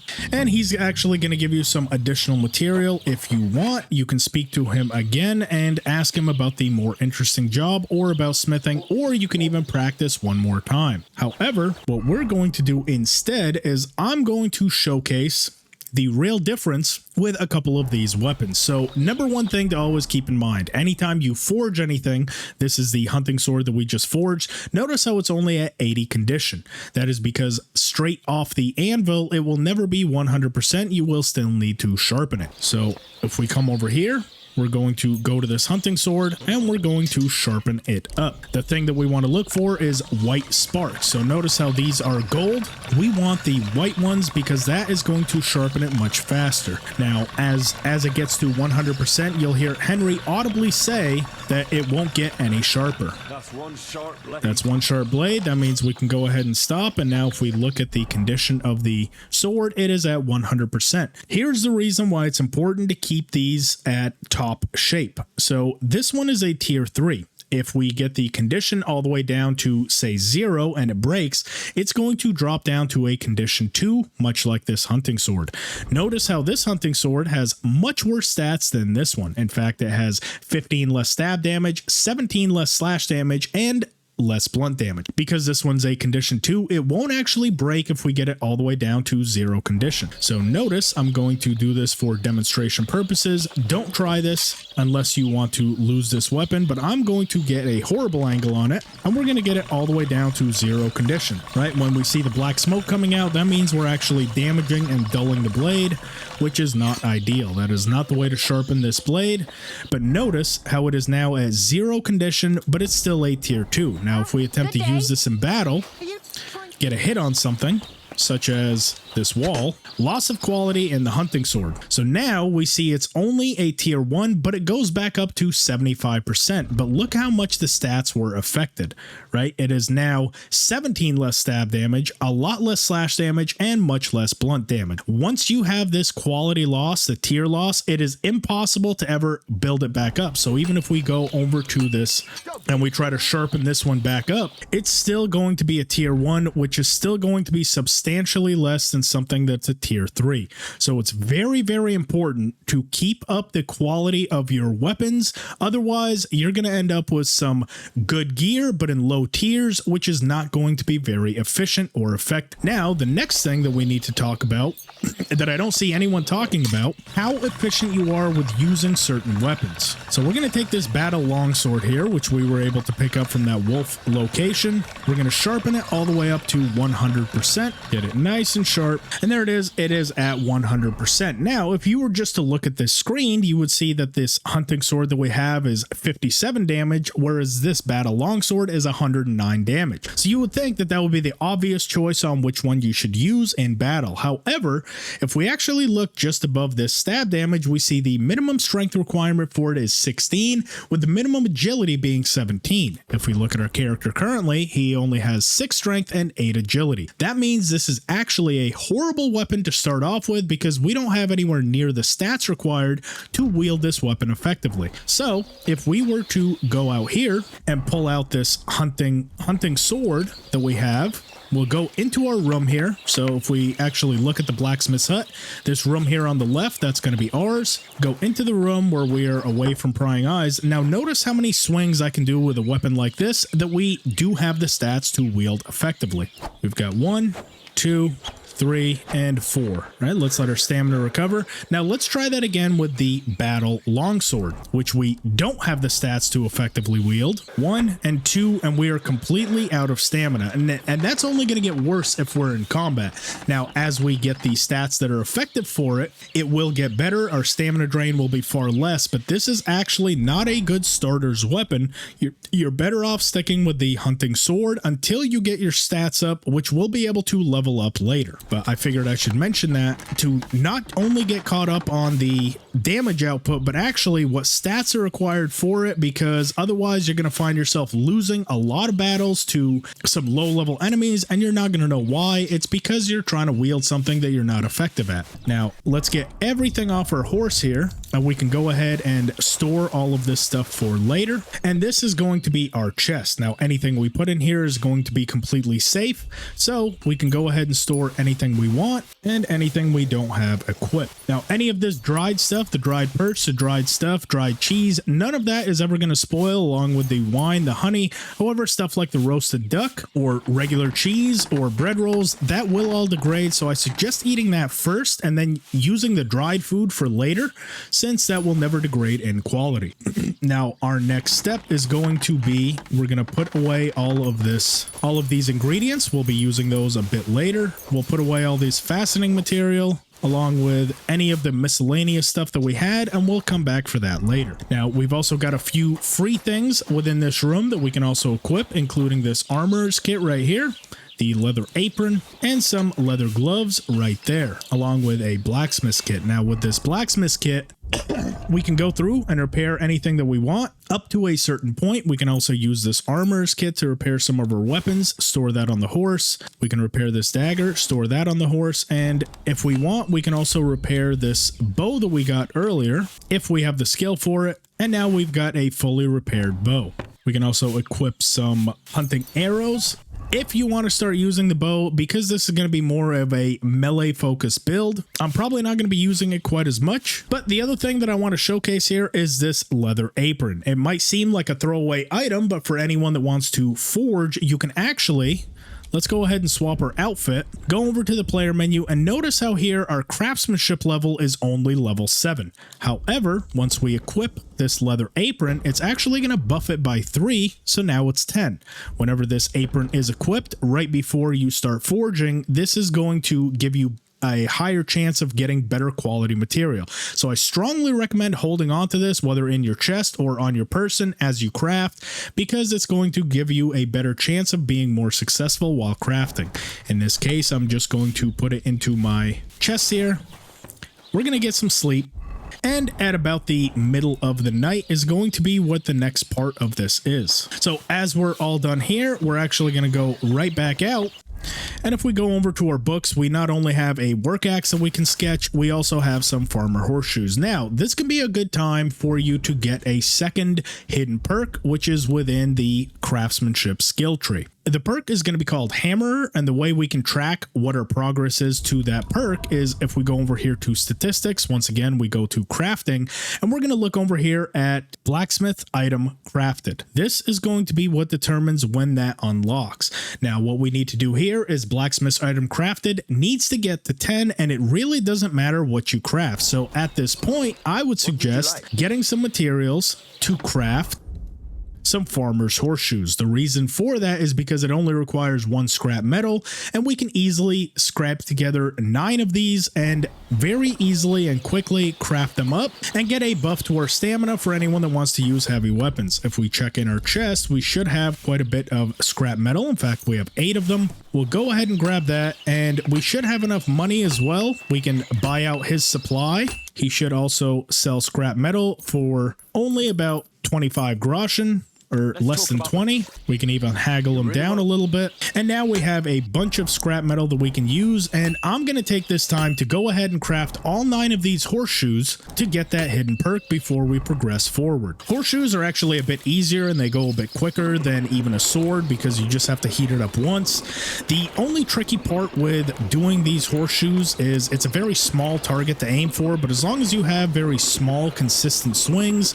you shouldn't have too much of a problem. So once we get it nice and heated, we're going to bring it over to the anvil, and short and consistent swings, just going right around the outside. And once again, stamina is going to be an issue in the early game, but so as you can see, we have been crafting for about 15 minutes right now, and the blacksmith's item crafted is at 9. So I'm going to go ahead and craft this final piece right here, which is going to be the farmer's horseshoes again. And you'll see right at the end of the craft, we will unlock this hammer perk, and we'll go through what it actually does. This is a hidden perk that I recommend getting as early into your playthrough as possible, particularly if you plan to use an axe or mace at any point along your run, because this is a perk that's going to stick with you and benefit you throughout the entirety of your playthrough, so the sooner the better.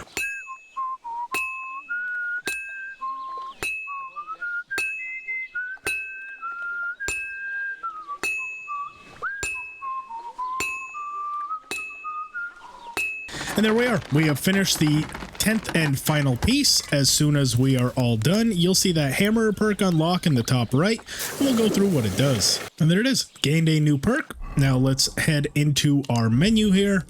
And if we go under craftsmanship, we'll see hammer, attacks and blocks made with heavy weapons consume 10% less stamina. And once again, this can be done at any point in your playthrough, and the way to track how close you are to unlocking it is by going into this crafting tab, going to blacksmith items crafted, and as long as that says 10, you will have it. Now this will work with any items that you craft, whether it be axes, swords, or horseshoes. Horseshoes just tends to be the most efficient one. And as you can see, our skill after crafting all that is 15, but that is also being helped by the fact that we have this leather apron on. If we take it off, we'll see our actual skill is 14, which is still pretty good, and we are well on the way to attaining this Martin's Secret perk, which allows you to craft tier 4 weapons, which are some of the best weapons you can have in the game. However, for now that we have that next perk unlocked, we can go ahead and chat with Radovan, and we're going to ask about the more interesting job, which is going to prompt us to go back to Samine. However, before we do that, there's a couple more things we need to do up here in Takov. Now, the first thing we're going to do is head out here to the east. The way to aim this is if you actually look out east, you will see Troskowitz Castle. We're going to call our horse over here, and don't worry, there shouldn't be any combat in this encounter unless you get ambushed, but we can very easily avoid that as long as we're careful. Now let's head out of Takov, over to the east, past Troskowitz Castle, and the spot on the map that we should be aiming for is just somewhere over here. As we get closer, we'll see what the actual location is, as it'll be a pretty clear indication on the map. Now, once we get to about this point and we can see some of the map is unlocked, this is the path that we need to be on. So if we actually look down here, we'll see a little goat path coming across. Set your map marker there, and it'll become very clear and apparent once we get close. So as we look down, we can see the main road right there. However, we're actually going to turn on this path right here, and I'm going to set my map marker right to the end. We're going to get off the horse so we can more closely follow it. And this is that little goat path we need to follow. Head all the way up, and right here where the map marker is, we're going to come across a cave in Apollonia. Now, I strongly recommend getting a torch out for this. We're going to head inside, and if you follow my route directly, we'll be able to get through it quickly. So right here at this Y, we're going to go ahead and hang a left, and then once we get to this T-junction, hang a left, and immediately on the right, we'll see a sack right here with spectacles, fine wine, a pair of books, a sketch for the Balisard short sword, and some silver cups. We can go ahead and leave the candles. Now we're going to head back the other way, go through the cave, and follow it down a short little ways until getting to this little stream here. We're going to go upstream for a little while, up the rocks here, and then the next little Y junction we come to, we're going to hang a right. Now here we are at this Y, hang a right, and there should be 2 sets of ladders that we need to climb up. Once getting to the top, follow the cave in a little bit deeper, and we're going to come to this location called Cave Under Troskowitz. Now if we go directly to the center, we're going to see that there's a chest here with a hard lock on it. However, while we're facing the chest, if we turn directly to the west and head out this way, we're going to see a bag with a skull in it, but right under the skull, we're going to have a key below Troskowitz. We're going to take that over to the chest, open the chest, and inside will be some cobwebs, some Frankfurt steel, and 223 groschen. You're more than welcome to take the charcoal if you want. There's also another 50 in there. In my case, I'm just going to take the 24 here, leave the other 50, but feel free to take it if you wish. Now we're all done in this cave here. We're going to head back out the same way we came, and then we're going to head over to the quarry under Troskowitz Castle. Now once we're outside the cave, we just have a couple more locations to stop at. First is going to be at this POI tipster, which is going to be at the quarry right below Troskowitz Castle. If you want, you can actually fast travel there, which I think I will go ahead and do. Looks like we got away from an ambush there. And then simply by headed back in the direction of Troskowitz Castle, you should run across this archery range with some targets and this quarry looking spot right here. Now, the way we're going to proceed is we're going to head right out behind the targets, and there's going to be another 2 sets of ladders for us to climb. Now head up the log right here, and right behind this little tree, we're going to come across a spot with some stones. We're going to examine the stones and have 549 groschen right here available to us. Now we can head back down the quarry and make our way back over to the Takov Blacksmith, where we're going to sleep until the middle of the night before proceeding forward a little further. And here we are back at the Takov Blacksmith. Now we're going to sleep until about midnight for 2 reasons, because the next 2 locations are much better to be explored at night, which I'll explain why when we get there. In the meantime, let's drop off anything that we don't need once again, just to keep our inventory clear. We can move the spade onto the horse. It's always good to have that spade on you because you never know when you might need to dig. We can top up our nourishment and then go ahead and sleep until the middle of the night. I think in this case, I'm also going to take one of these chamomile brews that we crafted earlier so we can recover our health all the way back up to 100. So here we are. It is the middle of night. However, that won't be much of an issue. Now, 2 spots left for us to stop. The first of which is going to be north of Troskowitz Castle. We're going to find where the castle is and put our location somewhere about here, as when we get close, we'll know exactly where we need to go. Now, as we start getting close, we see that there is some wooded area, and our location is going to be somewhere further up into the forest. Now, as we get here, I can see exactly where we need to go, which is actually a little bit further that way to the west. Now, up on the compass right there, you will see that there is a POI tipster location, which is exactly where we need to go. And as we approach here, we're going to come across this little herbalist spot, which is Herbalist Barnaby. Now, the reason we're here at night is we're going to steal all of his crafting recipes and take some more stuff that will help us with our alchemy a little bit further. Now, if we go around the side, we'll have some more nettles that we can pick, which are going to come in handy for not only crafting potions, but also another hidden perk that we have within our survival skill tree is one that's called Resistance. The way we unlock the Resistance perk is by picking 200 poisonous herbs, which we can track right here in the crafting tab, right here under Poisonous Herbs Collected, which is currently at 32. The poisonous herbs that are in question are right here with nettles. We can also pick belladonna, or we can pick the thing he has growing right here in the corner, which is Herb Paris. Now, Herb Paris is used for crafting certain poisons like the Dollmaker or the Bane, so it's always useful to pick these whenever you happen to run across them, since it's very uncommon to run across these in the open world outside of these designated spots where there is herbalist gardens. So as soon as we pick him dry of all the herb Paris in this area,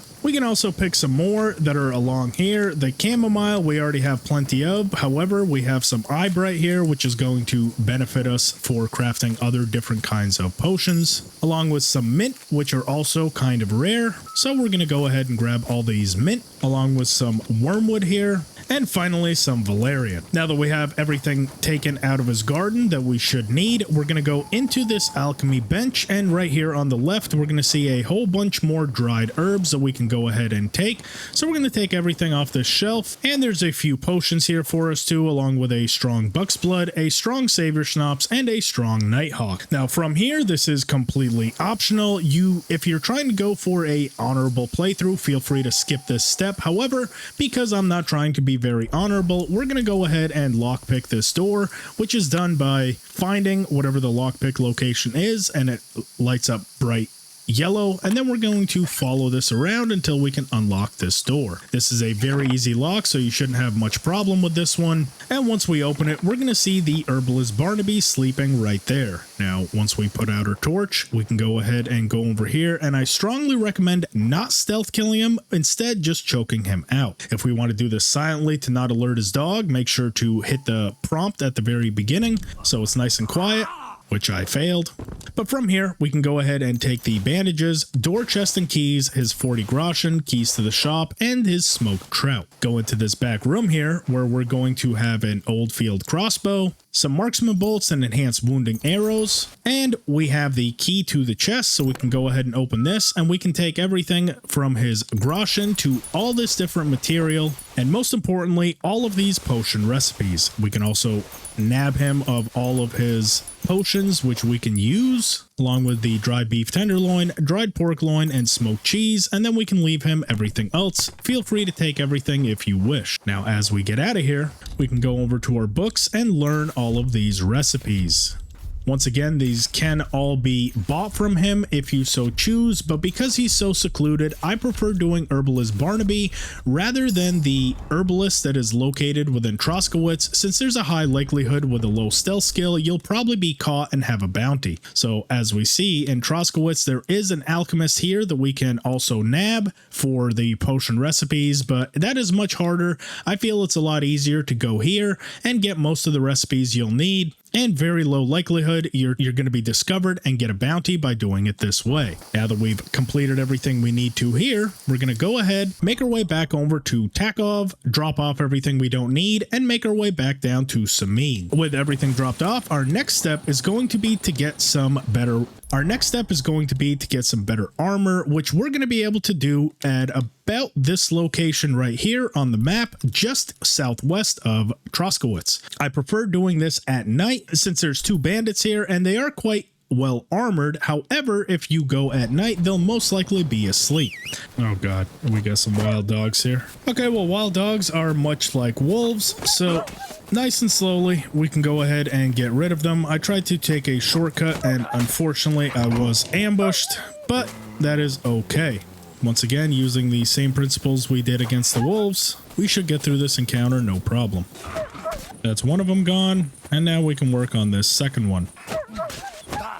And there we are. We've taken care of the wild dogs, but unfortunately we got assaulted, but nothing we can't deal with. So here we are, we've made it just outside of Troskowitz, across the road from this camp in the road right here, and I'm going to go ahead and get off my horse. We're going to make our way into the forest. Now, I do suggest making sure you go nice and slow, since the bandit camp is kind of well hidden, so you'll probably pop up on it before you even know it, and at night it can be difficult to see. However, as long as you just keep going southwest, you will come across it. Now, for now, I'm going to keep my torch out, because most likely both of them are going to be asleep, and there's only two bandits here to worry about. So if you'd prefer to do this in a melee sense, you're more than welcome to. And here we are, we've come across this thieves camp right here. Now at this point, I'm going to go ahead and put my torch out, and we're going to go around, and as I said, there should be two of them in this location. Here is one, and the other one should be asleep right over there. Now the reason I prefer doing this at night is for two reasons. One, you're going to be able to stealth kill the both of them as long as you hit your prompt. So notice how as we go to stealth kill, I'm going to take this one out silently, and then we're going to go to the second one and take him out as well. Now, as we go into their inventory, we can take everything that they have on them, minus the torches. And this one here with the quilted hose is going to have the keys to their chest. Now in here, we can also take some dried beef, leave the rest, and this is going to be their chest where we're going to find a level 3 falchion, a hunting sword, a pair of shields, some really good starting armor. That is all worth a whole lot of money, including some of the best gauntlets in the game that are also tier 3. These are all extremely powerful to have in the very beginning, so we're going to take everything. Now we can build out our build just a little bit. So we're going to equip this mail coif, the beaked helmet, the short gambeson, and we've pretty much got almost every armor slot covered with some pretty decent starting armor. Now we're going to go from here. We're going to go ahead and actually proceed with that quest that the blacksmith gave us, which is right here to Sameen. Now we can go ahead and fast travel right here, and just on the outskirts of town, if you did happen to take any damage like I did, we can go ahead and rest up right here. However, I wouldn't suggest going too far into the day. In fact, you want to head into Sameen quite early. I would say no later than about 7 in the morning, but in our case, we'll go at about 6. The reason for this is because almost right away we'll be able to go out on this patrol to look for the cart as long as we're here at the crack of dawn. Now as we go into Sameen, we'll have to be careful because right off the bat we're going to be in a fist fight with one of the Moravians in here, but at this point it should be fairly easily won. If it's not, don't worry about it. The result is not really matter.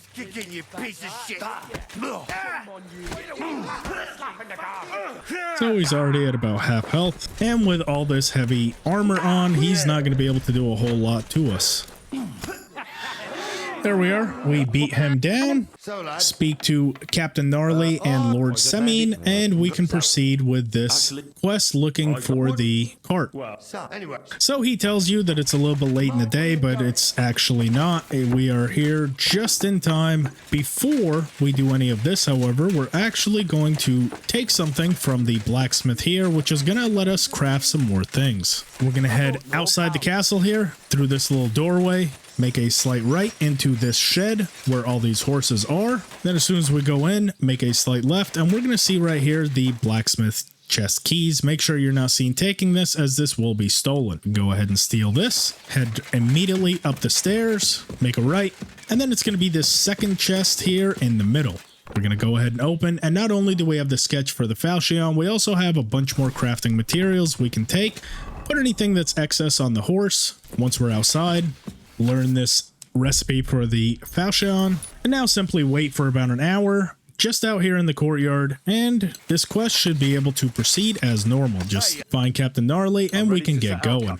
Now this quest is going to be good for multiple reasons. One, it's going to give us some more stuff that we can gather up as far as material to sell, but two, if you want to, if you're still not confident with the fighting, it'll give you the chance to fight some bandits, and if you don't want to fight at all, these two can pretty much take care of all of them, and you can just get the loot for free. I know this seems a little bit counterintuitive for a starter guide to tell you to progress the main story, but in this case it's actually quite useful, especially as you go further into the story, and I highly recommend doing this quest and not missing it like most people tend to do. I'm sure you'd accept the challenge myself. It would be an honor, sir. Now here, if we accept the challenge, we also have the opportunity to win some free stuff from Captain Gnarly there, so if you feel confident to beat Sir Semine, go ahead and accept the challenge, but it'll also give you the opportunity to feel like what a mace feels like in combat if you're unsure of how that is. Gnarly always does this weird animation where he gets off and mounts back on his horse. I'm not really sure why that is. All right, son. That might not be too far off. You can have my cudgel. Thank you. Save the thing. And there we are. We have the cudgel, which we can use against Lord Semine here. And keep in mind, we will not be able to master strike with the maces. Now, once again, I feel like I keep beating a dead horse here, but stay patient. Win this fight. You can bait him into overcommitting to an attack. And if you're ever unsure what combos you have available, you can go into your player menu, head over here to combos, and this being a heavy weapon, we don't have a shield equipped at the current moment, we can see that we can do the Mittenhaw, the left lower, or the right lower strikes. I'm going to attempt to do the Mittenhaw on Lord Semine once he's a bit lower on stamina. So bait out a couple of attacks, wait for him to attack again, and we can create an opening by doing a well-timed dodge. We can also taunt him a little bit to get some attacks out of him. You're no match for me. Cut the bullshit and fight. There he goes, and he tried 3 attacks. And there we are, a nice little chain. You can see that maces are quite slow, but they are very powerful when they hit. So me personally, I feel like they are a bit too slow for my liking, but these are definitely very powerful weapons. And we can see he is quite low on stamina since he's unable to block most of our strikes. Now we can back off, let our stamina recover, and maybe bait out a couple more shots from him to drain his stamina right back. That's 1, that's 2, and now we can dodge this 3rd one and have a couple free easy hits on him. And now his stamina is still probably drained, so we can go ahead and overwhelm him, and that is how we can easily defeat Lord Semin. What do you say, son? God, anyway, I will. So here we are, and we also got Gnarly's Club as a reward, along with Gnarly's Shield. Both of these we can go ahead and put on our horse. It's not something that I'm going to need. And now we can get back on our horse and continue the patrol. So here we are back in Troskowitz. We can run up here and speak to the bailiff, who's going to tell us where this cart was last seen. Now, if you were one of the lucky ones that got the Lion's Crest DLC, we can also take this time to speak to the scribe here, who's going to give us a riddle for the first part of the Lion's Crest armor. However, this guide is going to be more for starter's guide, so instead we're just going to speak to the bailiff. So we found the location of the bandits. We can speak to Sir Semin right here, tell him they went to Apollonia, and continue with this patrol. So here we are at the cemetery. We can actually go up the way a little bit here on our horse. And as soon as we find this little charcoal bag here, get off the horse, examine it, and head back to Sir Semin. Now, as we get to this next checkpoint, we can head back the way we came just a little bit until we see this charcoal bag right here. Head down the path a little bit, and right here we'll find the blacksmith's cart. Once we examine it, we will call Sir Semin and Captain Gnarly back to us. I found the blacksmith's cart. And we can progress up the mountains just a little ways. This quest does tend to take a little while, but I feel like it's worth doing because of the reward that we get at the end. So once we approach close, we'll hear the bandit camp in the background. We can speak to these guys and opt to scout ahead by going up the hill just over here. So I'll head back a little ways, head up this hill, and take a look over at the bandit camp. As we can see, there are 3 of them, and we can head back to Lord Semin and Captain Gnarly, get our next assignment. So this is a good point where if you want to practice a little bit with a crossbow, make sure that you don't have your elm bow equipped and put it on the horse just to be safe. This is because if you don't have any sort of ranged weapon on you, Captain Gnarly will actually let you borrow his crossbow and you can practice some shots from the top of that cliff. If you prefer to stick with a melee build, you can opt to rush in with them, or you can just hang back because they should be able to take care of this problem without your help.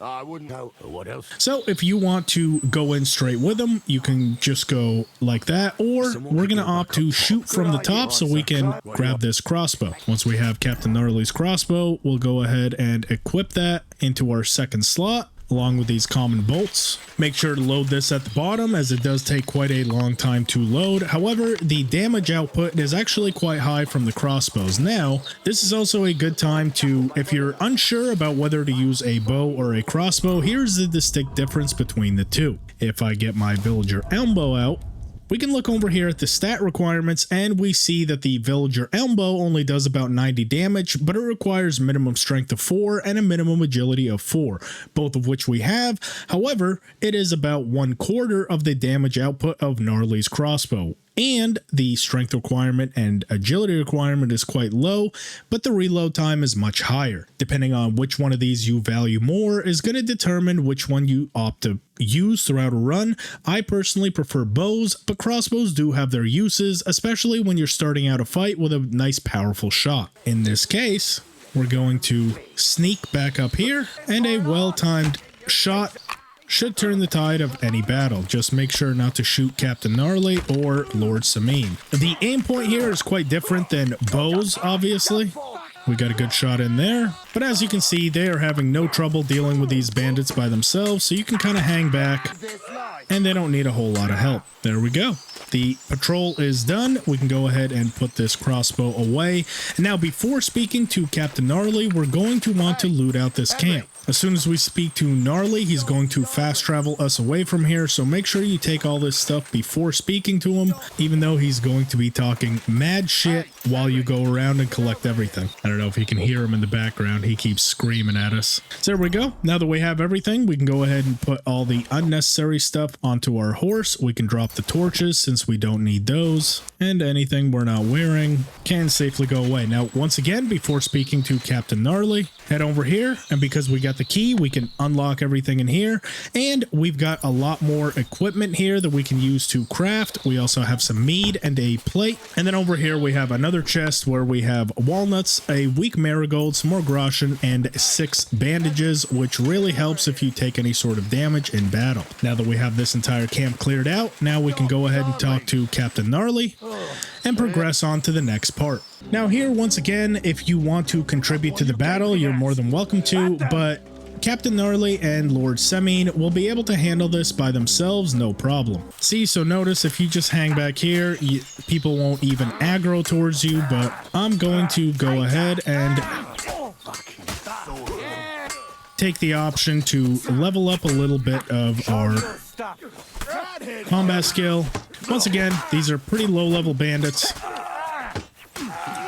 so especially with the armor and gear that we have on currently, they won't give you much problems. Now the only one left is going to be Buell's here. Shame on you. Now, once again, we can go ahead and... Why the hell?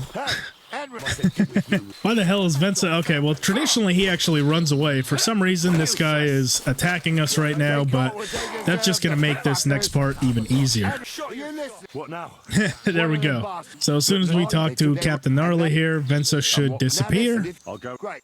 Oh, well, there we go.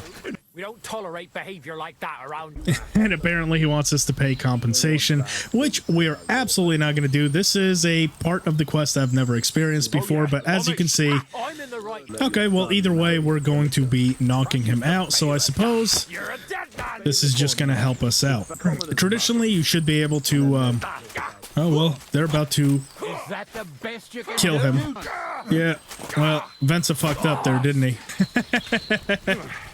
Never experienced that before, but there you go. That's an easy way to catch Vensa. Usually he's back at the first camp, but in this case, he decided to fuck around and find out, and boy, did he ever. Now, we're going to go through and loot out all these bandits here for anything that might be useful. We have plenty of space to play with in our inventory, and quite a few of them do have some decent gear that's worth picking up. I would suggest just taking everything that they have, along with, in this chest, is going to be the best stuff, which is going to be some more crafting materials along with Toledo steel, 142 groschen, dice, and some boar hide along with an open bassinet. We've got a bandit over here also with an ash hunting bow, some ordinary arrows, which is fantastic, along with some more stuff that we can either hold on to or sell. And as you can see, we are quite overburdened at the current time, and the horse is completely out of carry space, but at this point it really doesn't matter, especially because we're about to get fast traveled all the way back to Troskowitz, so we have the opportunity to get rid of some of this gear as soon as we talk to Lord Samine here. And we got 80 groschen as a reward, and we can ask for a ride back into town, which is going to fast travel us, even though we are quite overburdened. And on the back of this cart, we can still go into town just like this. I ain't whimpering. I'm just trying to tell you how it was. I swear on my soul. Is that supposed to soften my heart? Ain't it grand? Not really sure what happened here, but somehow the quest glitched and it said that I didn't actually follow them, and then Gule's got all his armor back right here, so that's kind of strange. I'm probably going to get chewed out for not going with them, even though I did. A little bit of a glitch here, but it's not game breaking by any means. I just think it's going to lead to some sort of funny, weird interaction.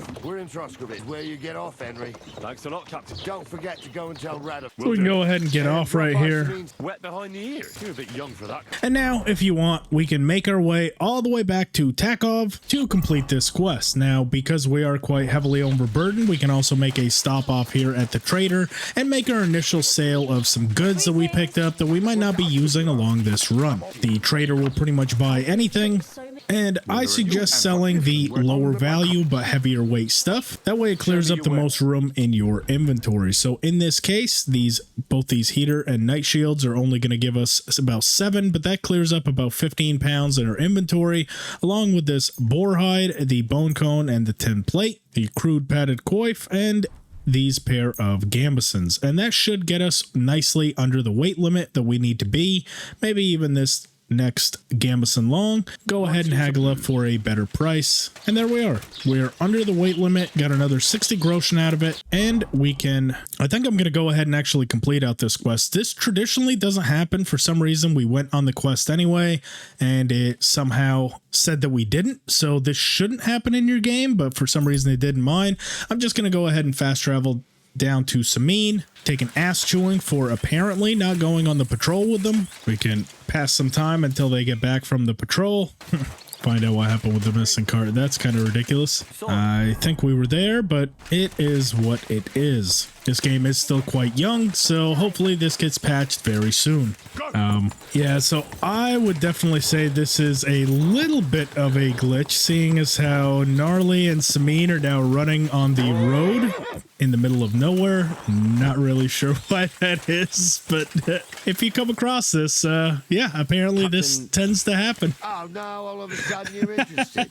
Sorry. And now we found. I see. It turned they made it, and they didn't cheat only Radov. And you found More on. See you later. Okay, well, there we go. We found out what happened on this mysterious quest that we apparently didn't go on, and Gnarly and Lord Sameen are in a hurry to get somewhere where I have no idea where they're going. So, not something you would see in a traditional starter's guide here, but apparently that can happen. So, in the meantime, we will go ahead and make our way up to Takov. Here we are back at the blacksmith. We can go ahead and complete out this entire quest. The cart was found.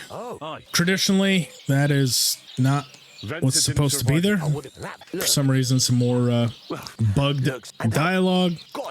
And then we're going to get the follow-up quest from the smith about getting a blade to get to the royal wedding. Now, from here is where we're really going to complete out this starter's guide by figuring out what you want to do next. Now, at this point, you can make a couple of decisions. The first of which being which playstyle you would like to do moving forward. Now, this can be switched at any time in your playthrough, but you're going to want to have some sort of idea on how you'd like to progress.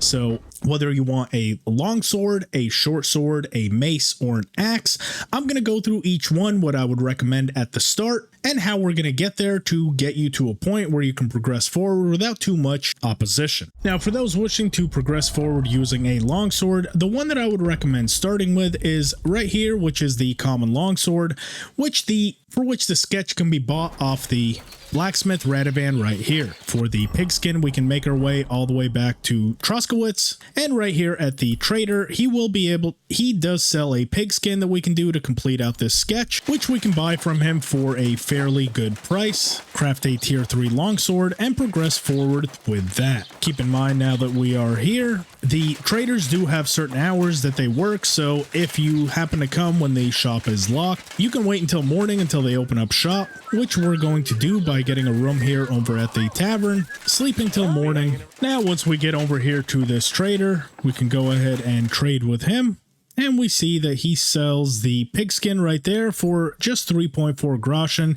Go ahead and buy 2 of them. You can always use the second one later. And then we can run back up to Takov and craft ourselves the longsword.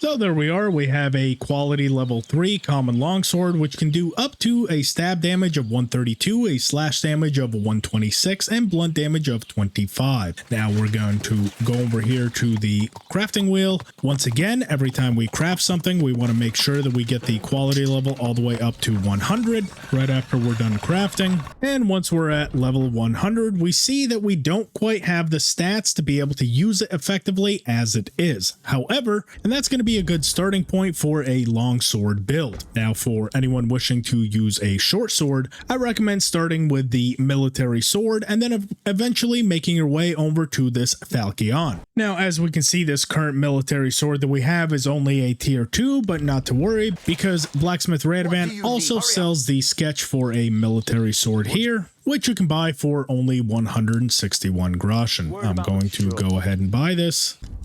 And once we learn how to craft it, we'll see the only thing that we need left to be able to craft it is an ordinary sword guard, which we should have somewhere in our chest, as long as you went through those same quests that we went through at the start. Or in my case, because I also built this common longsword, I don't have it, but if all you want is the military sword, you should still have it on your purse. However, as you run across another one, you are welcome to use this one until you have the stats required for this falchion. Now, for anyone that wants to use a mace build, I recommend starting here with this light mace, which has a minimum strength requirement of 9, and eventually making your way over to this flanged mace, which has a minimum strength of 16 and a minimum agility of 10. Now, the one downside to having a mace build is you're never going to be able to use a wheel to be able to sharpen them, which is why axes and swords have a little bit of an advantage over the maces.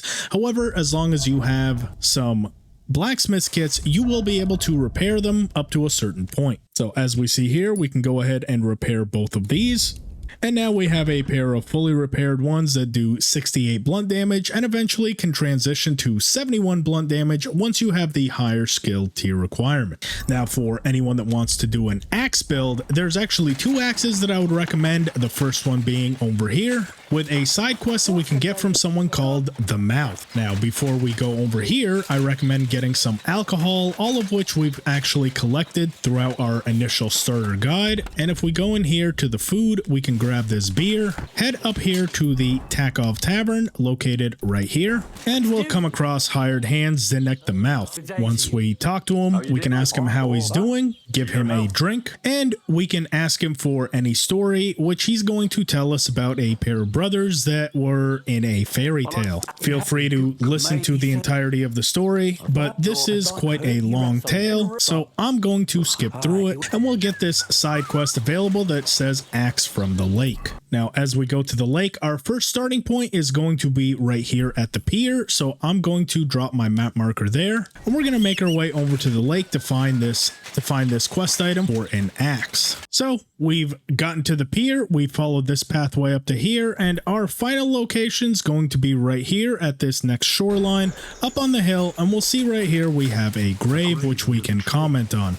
Now we can go ahead and dig it up with the spade that is located on our horse, and we can go ahead and grab this glemstone silver ring, the marigold, and most importantly this broken axe. Now from this point we can look at what it takes to craft it, and all we need is some fastening materials, so this is a very simple axe to craft right at the very start of the game. Now there are 2 other options that I would also recommend as far as starting axes, one of which can be stolen from right here in Troskowitz. Here in Troskowitz, if we go all the way down to the end right here, we can make our way into this last building here on the left, and making our way into the shed, we'll see right here there is an item called the Skalit's axe, which we can go ahead and grab. We only require 12 strength to wield it properly, and it's got some very good stats. Now for one that you can use in the future, I recommend we go slightly north from here.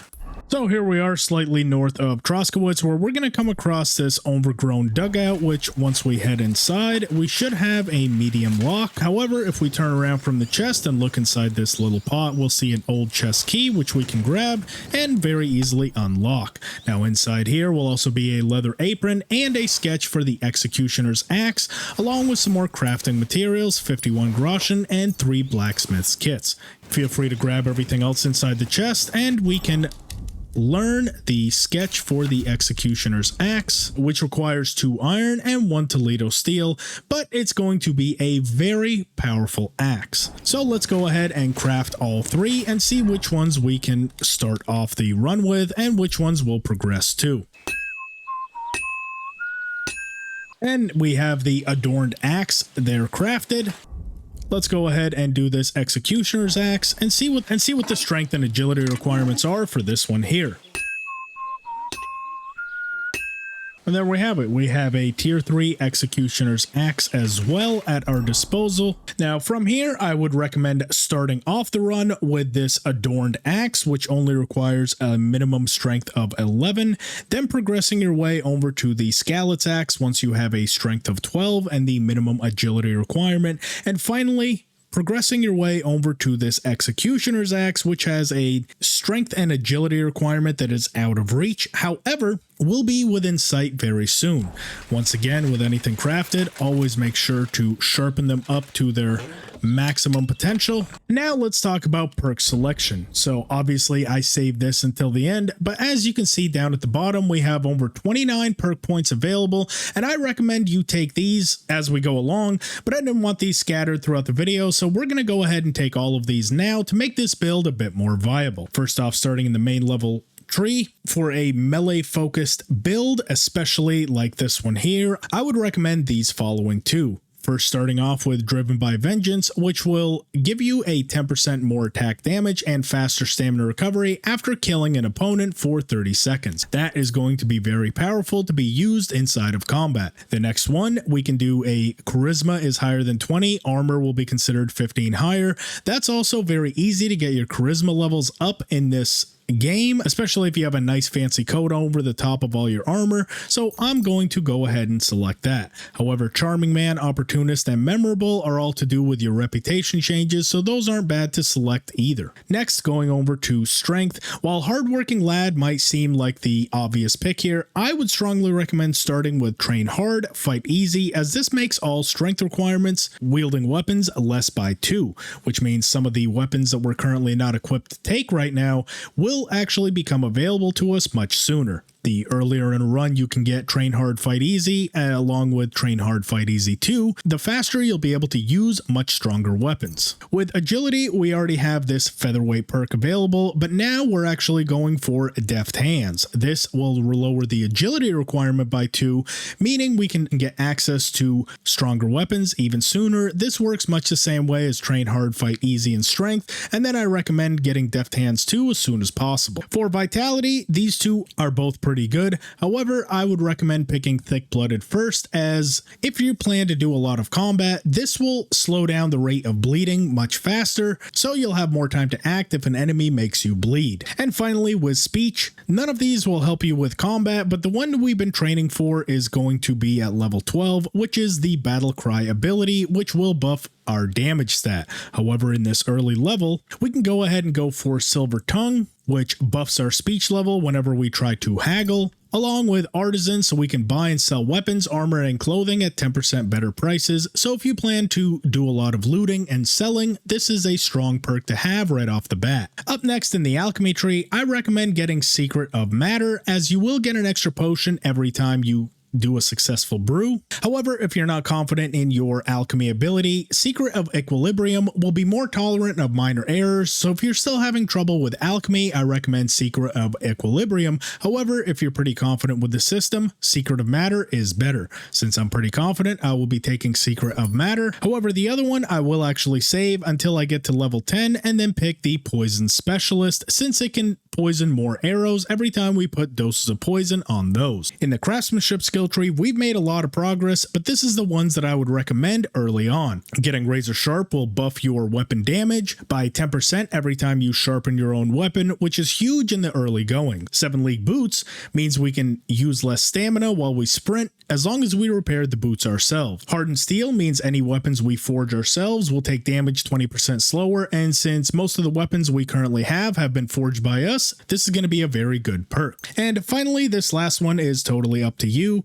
However, if you plan to do a run where you do a lot of stealth and stealing, either locksmith or totally legit are both good, as stolen weapons and armor will lose their stolen status 20% faster, or you can stock up on lockpicks every time you do a successful craft. However, since this is a melee focused build, we're going to go with thorough maintenance, where gear will be damaged 10% slower, so our gear won't have to be repaired quite as much. For the drinking tree, Nightcap is honestly the pick here at the early level, since hangovers can be quite crippling, and having those go away faster and having beds be more comfortable, I feel like is a much better thing than taking less fall damage while drunk. In horsemanship, if you plan to do a lot of fighting off the back of your horse, night training will ensure that we use 15% less stamina and make it harder for enemies to unseat you, which is very good in the early game. Head start is also one of the best perks in the game, since you can take off with your horse very quickly, which helps in horse races or getting away from any opponents. And finally, Saddler repairs with the cobbler's kits are 20% more efficient, which means you can repair stuff like your boots and saddles much better, so this is the one I like to take early. In the scholar tree, you want to take cushion as early as possible, since it will ensure you can read books much faster, and then from here, depending on what you want to focus on, whether it's Houndmaster and Horsemanship, Craftsman and Thievery, or Survival and Alchemy, all will gain experience 20% faster.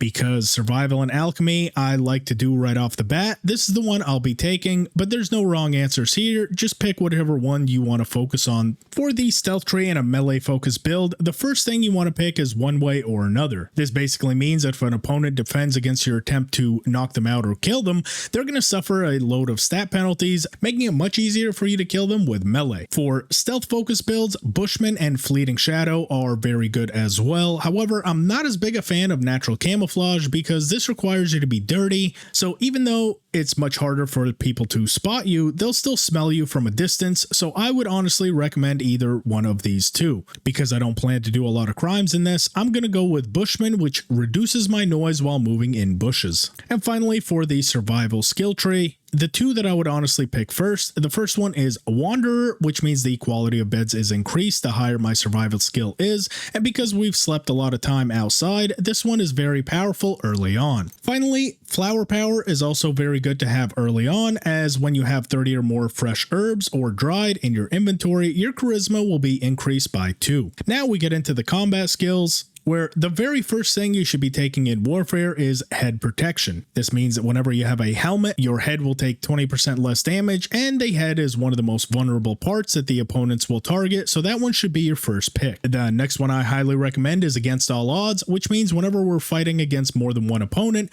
we're going to get a +2 bonus to strength, agility, and warfare, and most of the fights that we get into, we're going to be outnumbered. Finally, within swords, this is going to be totally up to you with which two you pick, but you should pick these two together. If you're someone that likes to do a lot of combos, I recommend picking Showtime and Tendon Slicer, as this will incentivize your combo abilities by first making it harder for the opponent to keep going. With Showtime meaning if you perform a Master Strike, you gain some stamina and can attack again, and Tendon Slicer, reducing enemy stats if you successfully hit a combo. However, if you're someone that likes to be patient and hit one at a time, I would recommend Opening Strike and Precise Strike, which incentivizes a fully charged sword attack and hitting an opponent in an unprotected zone. Because I like to be patient and don't like to push myself with a lot of combos, especially in the early game, I'm going to be going with Opening Strike and Precise Strike. Finally, in Unarmed, while Belligerent Brawler might seem like the obvious pick, I prefer doing The Harder They Fall, as this will buff our unarmed skill when fighting an unarmed opponent by 5. There's very few times in the early game where you're going to be unarmed fighting against someone that is fully armed, so this is a good pick, especially early on when taking taking on the fist fighting missions we get a little later. And now with marksmanship, steady aim might seem like the pick. In the early game, it seems like the bows tend to sway a lot, so the 20% slower stamina drain and the 15% stronger shot doesn't really do as much as I was hoping, so the crippling shot is the one I prefer,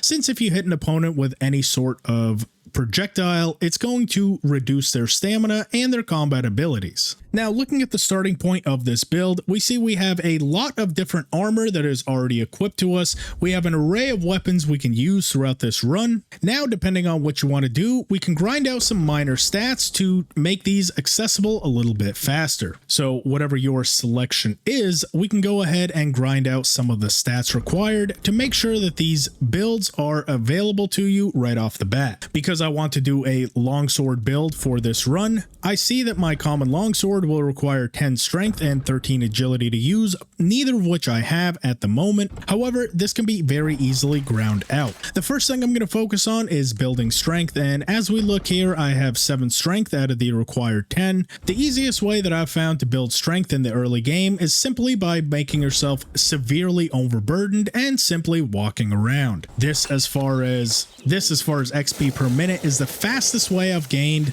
XP, and we can stick right around Takov and just kind of make this Takov loop, and within less than 10 minutes we should have more than the strength skill requirement needed for that longsword. After just a few minutes of walking around severely overburdened, not only did we power level our vitality to 10, we also power leveled our strength to level 10 along with our main level. Now in main level, this is when we're going to choose which kind of build we would like to have. So if we pick Radzig's Heritage, now under main level, once we get to level 10, we have a big decision to make moving forward with this run. These two perks are exclusive with each other, which means when you take one, you will never be able to take the other.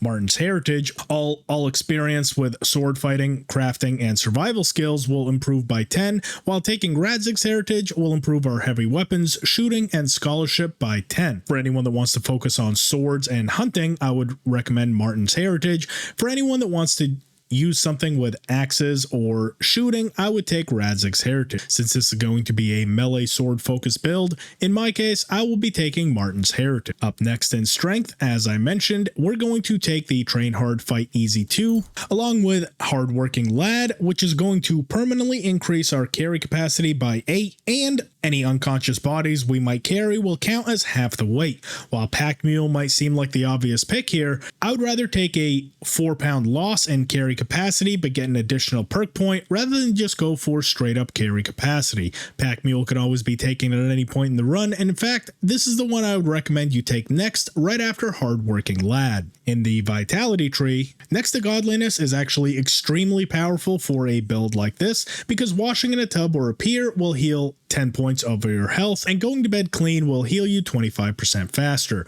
This is actually a godsend and has saved my life more than once, particularly after a hard battle encounter, so this is the one I would recommend as soon as it's available at level 10. The next one I would pick is Ascetic, which means your nourishment decreases 30% slower, which means you can go longer without having to eat. Now, as we can see here, we are now well within the strength requirement of this common longsword. However, we are still low on agility, so let's level that up next to make this a viable build. We can put all of this excess weight back in our chest, as we will no longer need it.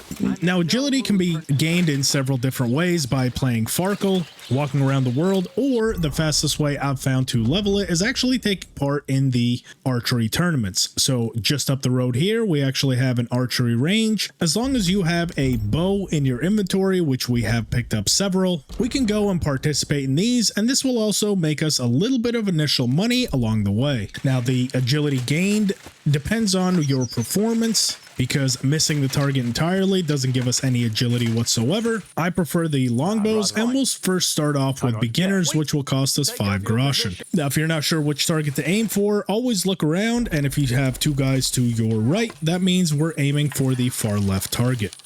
This bow has quite a bit of drop on it, but as we adjust, we can hit the dead center, and if we finish first, we'll get an additional 3 points and win the tournament. While competing with beginners, just focus on trying to hit the target as best you can, and you should pretty easily win. If not, it doesn't cost you a whole lot. And as we check our stats at the very end, we have a 333 in agility. Let's see what competing in one of these actually gives.